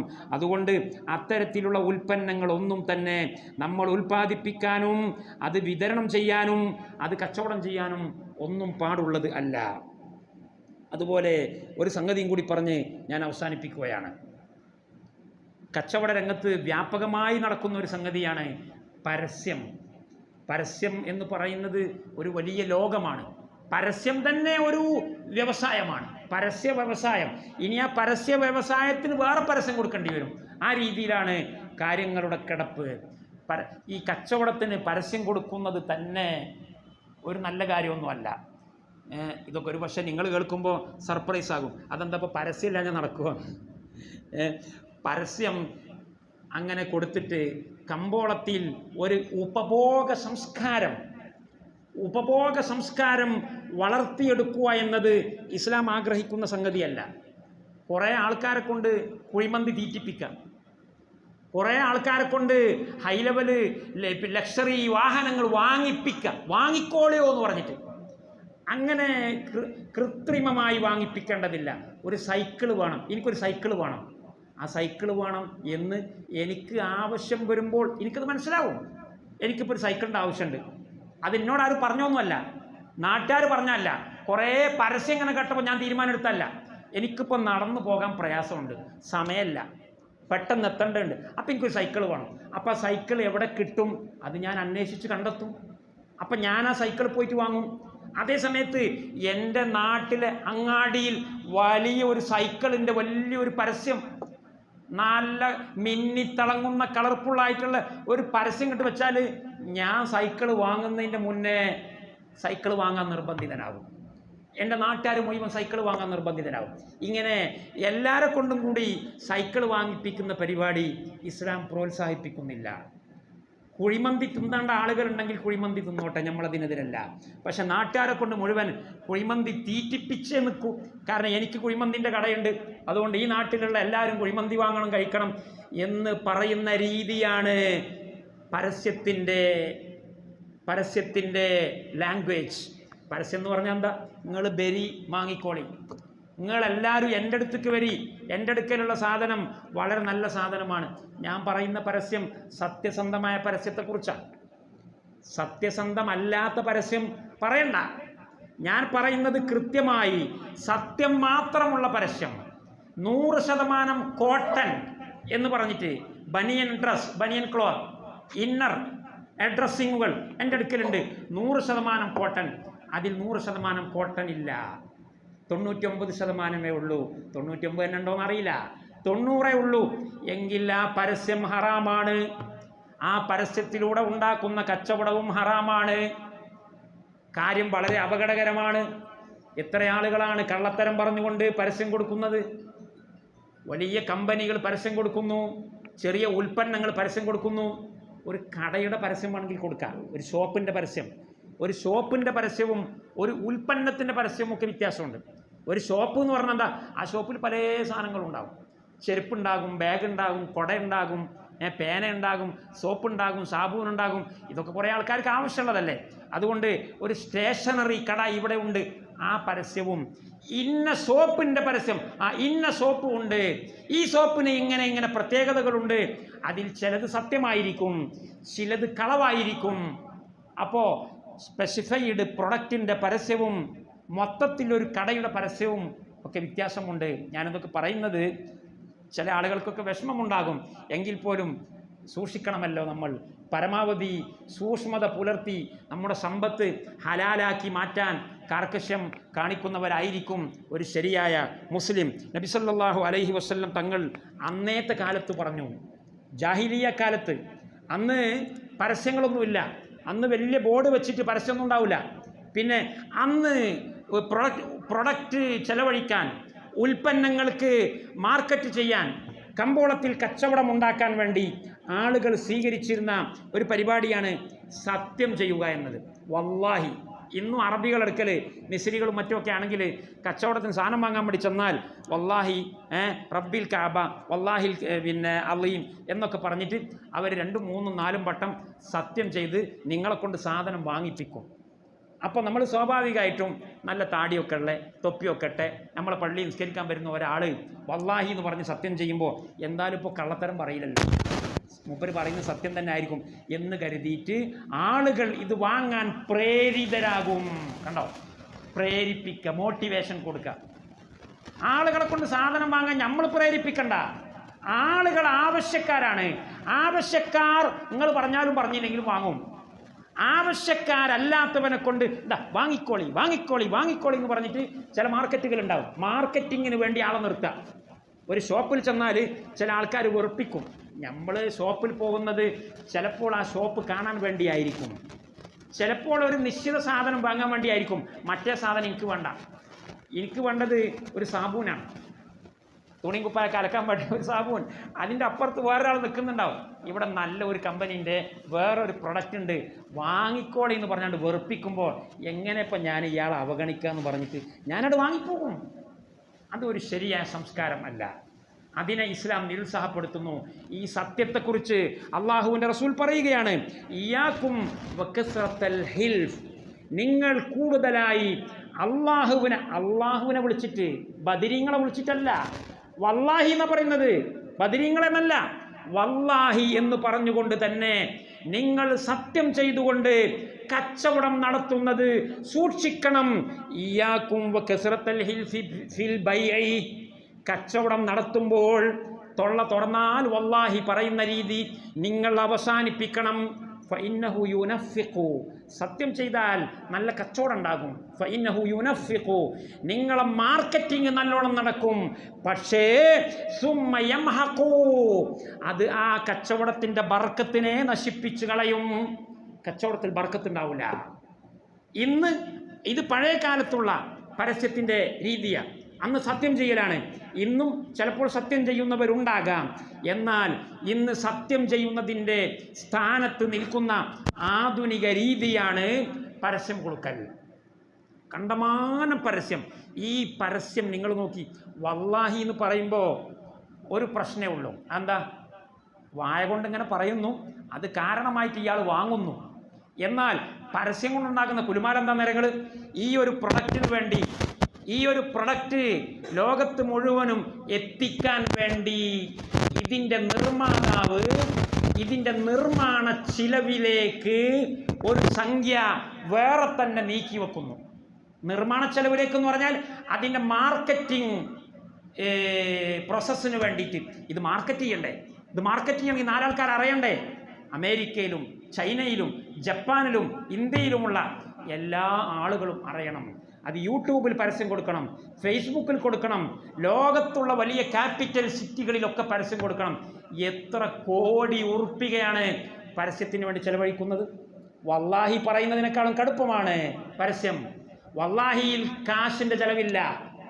എന്നിട്ട് പോലും പ്രവാചകൻ പറഞ്ഞു, ഇയ്യാക്കും വകസ്റത്തൽ ഹിൽഫി ഫിൽ ബൈ, കച്ചവടത്തിൽ സത്യം ചെയ്യുന്നതിനെ നിങ്ങൾ സൂക്ഷിക്കണം. ധാരാളമായി സത്യം ചെയ്യാൻ പാടില്ല. എന്നാൽ കോടിക്കണക്കിന് രൂപ എൻ്റെ വീടിൻ്റെ മതിലിൻ്റെ മുകളിൽ പരസ്യമാണ്. ആ പരസ്യം വകയിൽ എനിക്ക് 5000 രൂപ കമ്പനിയിൽ നിന്ന് കിട്ടിയിട്ടുണ്ട്. ഞാൻ ചോദിക്കട്ടെ, ഈ 5000 രൂപ ഈ കമ്പനി എങ്ങനെയാണ് നികത്തുന്നത്, എങ്ങനെയാണ് തിരിച്ചു പിടിക്കുന്നത്? കോഴിക്കോട്ടങ്ങാടിയിൽ എത്ര ബിൽഡിങ്ങിൻ്റെ മുകളിൽ വലിയ ഫ്ലക്സ് ബോർഡുകളിൽ പരസ്യമുണ്ട്. അതിന് എത്ര ആയിരക്കണക്കിന് രൂപയാണ് ചെലവഴിക്കുന്നത്. ടെലിവിഷൻ ചാനലുകളിൽ, ദേശീയ ടെലിവിഷനിൽ, പ്രാദേശിക ടെലിവിഷനുകളിൽ, ഫുട്ബോൾ ടൂർണമെന്റുകൾ നടക്കുന്ന സ്ഥലങ്ങളിൽ, സുബ്ഹാനല്ലാഹ്, എവിടെയാണ് പരസ്യമില്ലാത്തത്? നമ്മുടെ മതപ്രഭാഷണങ്ങളുടെ നോട്ടീസിൽ വരെ പരസ്യമാണ്. ഇതൊക്കെ ഗൗരവമുള്ള വിഷയമാണ്. ഈ പരസ്യത്തിൻ്റെ വകയിലേക്ക് ഉൽപാദകൻ അല്ലെങ്കിൽ വ്യവസായി അല്ലെങ്കിൽ കച്ചവടക്കാരൻ 10,000 രൂപ നീക്കി വെക്കുന്നു. ഈ 10,000 രൂപ മൂപ്പരെ പോക്കറ്റ് നല്ല ചെലവഴിക്കുന്നത്. ഈ 10,000 രൂപ മൂപ്പര് എവിടെന്നാ വലിക്കുന്നത്? ഈ ഉൽപ്പന്നം വാങ്ങിക്കൊണ്ടുപോകുന്ന ഉപഭോക്താവിൻ്റെ, എൻ്റെയും നിൻ്റെയും ഈ നാട്ടിലെ പാവപ്പെട്ട ഉപഭോക്താവിൻ്റെ കീശയിൽ നിന്നാണ് അതിനുള്ള പണം വലിച്ചെടുക്കുന്നത്. ഇത് എക്കണോമിക്കിലെ ഒരു പ്രതിഭാസമാണ്. അതുകൊണ്ട് ഇത്തരത്തിലുള്ള പരസ്യങ്ങൾക്ക് പ്രോത്സാഹനം ഇസ്ലാം നൽകുന്നില്ല. യൂട്യൂബിനെ കുറിച്ചൊക്കെ പറയുകയാണെങ്കിൽ ഞാൻ എൻ്റെ സംസാരം അവസാനിപ്പിക്കുന്നു. യൂട്യൂബ്, ഫേസ്ബുക്കുകളിലൊക്കെ ഇന്ന് ആളുകൾ തോന്നിവാസത്തിലേക്ക് ഇറങ്ങാൻ തന്നെയുള്ള ഒരു കാരണം പരസ്യമാണ്. ഇത് വലിയൊരു ലോകമാണ്, ചില്ലറ കളിയല്ല. നമ്മൾ മതപ്രഭാഷണം നടത്തുന്ന ആളുകളുണ്ടാവും, നമ്മുടെ ഇസ്ലാമിക പഠനം, നമ്മുടെ ഖുർആൻ ക്ലാസ് എല്ലാവരും കേൾക്കട്ടെ എന്ന് കരുതിയിട്ട് ഒരുപാട് സബ്സ്ക്രൈബേഴ്സുള്ള യൂട്യൂബ് ചാനലുകൾ മതപണ്ഡിതന്മാർക്ക് ഉണ്ടാകും. അതിൽ യൂട്യൂബിൻ്റെ വരുമാനം വാങ്ങുന്നവരുണ്ട്, യൂട്യൂബിൻ്റെ വരുമാനം വാങ്ങാത്തവരുണ്ട്. യൂട്യൂബ് വരുമാനം ഹലാലാണോ അല്ലേ, അത് ഇൻഷാ അല്ലാഹ് നമുക്ക് മറ്റൊരു സമയത്ത് പറയാം. ഇപ്പോൾ എൻ്റെ വിഷയം അതല്ല. ഒറ്റവാക്കിൽ പറയുന്നത്, യൂട്യൂബ് വരുമാനം ഇപ്പോഴത്തെ നിലപാട് അനുസരിച്ച്, ഇപ്പോഴത്തെ സ്കീമുകൾ അനുസരിച്ച് യൂട്യൂബ് വരുമാനം ഹലാൽ അല്ല. അത് വാങ്ങുന്ന ആളുകൾ പലരും അതിനെക്കുറിച്ച് ബോധവാന്മാരല്ലാത്തത് കൊണ്ടാണ് എന്നാണ് ഞാൻ മനസ്സിലാക്കുന്നത്. പല മതപണ്ഡിതന്മാരും യൂട്യൂബ് വരുമാനം വാങ്ങുന്നവരുണ്ട്. അത് ഇപ്പോഴത്തെ കണ്ടീഷൻ, ഇപ്പോഴത്തെ റൂൾസ് ആൻഡ് റെഗുലേഷൻസ് അനുസരിച്ച് അത് ഹലാലാകുന്ന ഒരു അവസ്ഥയല്ല ഉള്ളത്. എന്നാൽ ഇനി റൂൾസുകളൊക്കെ മാറിയാൽ ഒരു പക്ഷേ ഹലാലായേക്കും. ഞാൻ പറയുന്നത് ഇപ്പോഴത്തെ കണ്ടീഷനാണ്. പ്രിയപ്പെട്ട സഹോദരന്മാരെ, യൂട്യൂബ് വരുമാനം കൊടുക്കുന്നുണ്ട് എന്ന് ആളുകൾക്ക് അറിയാം. അതുകൊണ്ട് യൂട്യൂബിൽ പരസ്യം വരണമെങ്കിൽ, ആ പരസ്യം വഴി വരുമാനം കിട്ടണമെങ്കിൽ ഇത്ര സബ്സ്ക്രൈബേഴ്സ് ഉണ്ടാകണം, ഇത്ര വ്യൂവേഴ്സ് ഉണ്ടാകണം എന്നൊരു കണ്ടീഷൻ ഉണ്ട്. ആ സബ്സ്ക്രൈബേഴ്സ് ആയാൽ യൂട്യൂബ് വരുമാനം കൊടുക്കും. അപ്പോൾ സബ്സ്ക്രൈബേഴ്സ് ആകാൻ എന്താ ചെയ്യേണ്ടത്? എല്ലാവരും ഇപ്പോൾ അതാ ചിന്തിക്കുന്നത്. എൻ്റെ യൂട്യൂബിൽ ഒരു മില്യൺ എന്ന് പറഞ്ഞാൽ 10 ലക്ഷം സബ്സ്ക്രൈബ് ഉണ്ടായാൽ, ലക്ഷക്കണക്കിന് സബ്സ്ക്രൈബേഴ്സ് ഉള്ള ചാനലുകളുണ്ട്, വലിയ ചാനലുകൾ. 5 ലക്ഷം, 50 ലക്ഷം, 5M മേലെ സബ്സ്ക്രൈബർ ഉള്ള ചാനലുകൾ കേരളത്തിലുണ്ട്. മുസ്ലിമീങ്ങൾക്കുണ്ട്, മുസ്ലിമീങ്ങളല്ലാത്തവർക്കുമുണ്ട്. ഇങ്ങനെ വലിയ എണ്ണം സബ്സ്ക്രൈബേഴ്സ് ഉണ്ടായാൽ വലിയ വരുമാനം, വലിയ തുക പരസ്യത്തിൻ്റെ വകയിൽ യൂട്യൂബിൽ നിന്ന് നമുക്ക് വരുമാനം ലഭിക്കുകയാണ്, ലക്ഷക്കണക്കിന് രൂപ. അപ്പോൾ വ്യൂവേഴ്സിനെയും സബ്സ്ക്രൈബേഴ്സിനെയും കൂട്ടാൻ വേണ്ടി നമ്മളെന്ത് ചെയ്യും? ആളുകൾ ഏറ്റവും കൂടുതൽ താല്പര്യപ്പെടുന്നതെന്ത് അത് കൊടുക്കും. ആളുകൾക്ക് ഏറ്റവും കൂടുതൽ താല്പര്യം എന്താ? അടി, പിടി, വക്കാണം, കക്ഷിവഴക്ക്, വാദപ്രതിവാദം, സംവാദം, ഏറ്റുമുട്ടൽ, ആളുകളെ തമ്മിലടിപ്പിക്കൽ. ഇതാണ് ഏറ്റവും കൂടുതൽ ആവശ്യം. നിങ്ങൾ നല്ല നിസ്കാരത്തിനെ കുറിച്ചൊരു വയല് പറഞ്ഞു നോക്കി. എനിക്ക് തന്നെ അനുഭവമുണ്ട്. എൻ്റെ ചാനലിൽ നിസ്കാരത്തിനെ കുറിച്ച് നല്ലൊരു വയല് പറഞ്ഞാൽ അതൊരു 500 ആൾക്കാരൊക്കെ കേൾക്കും.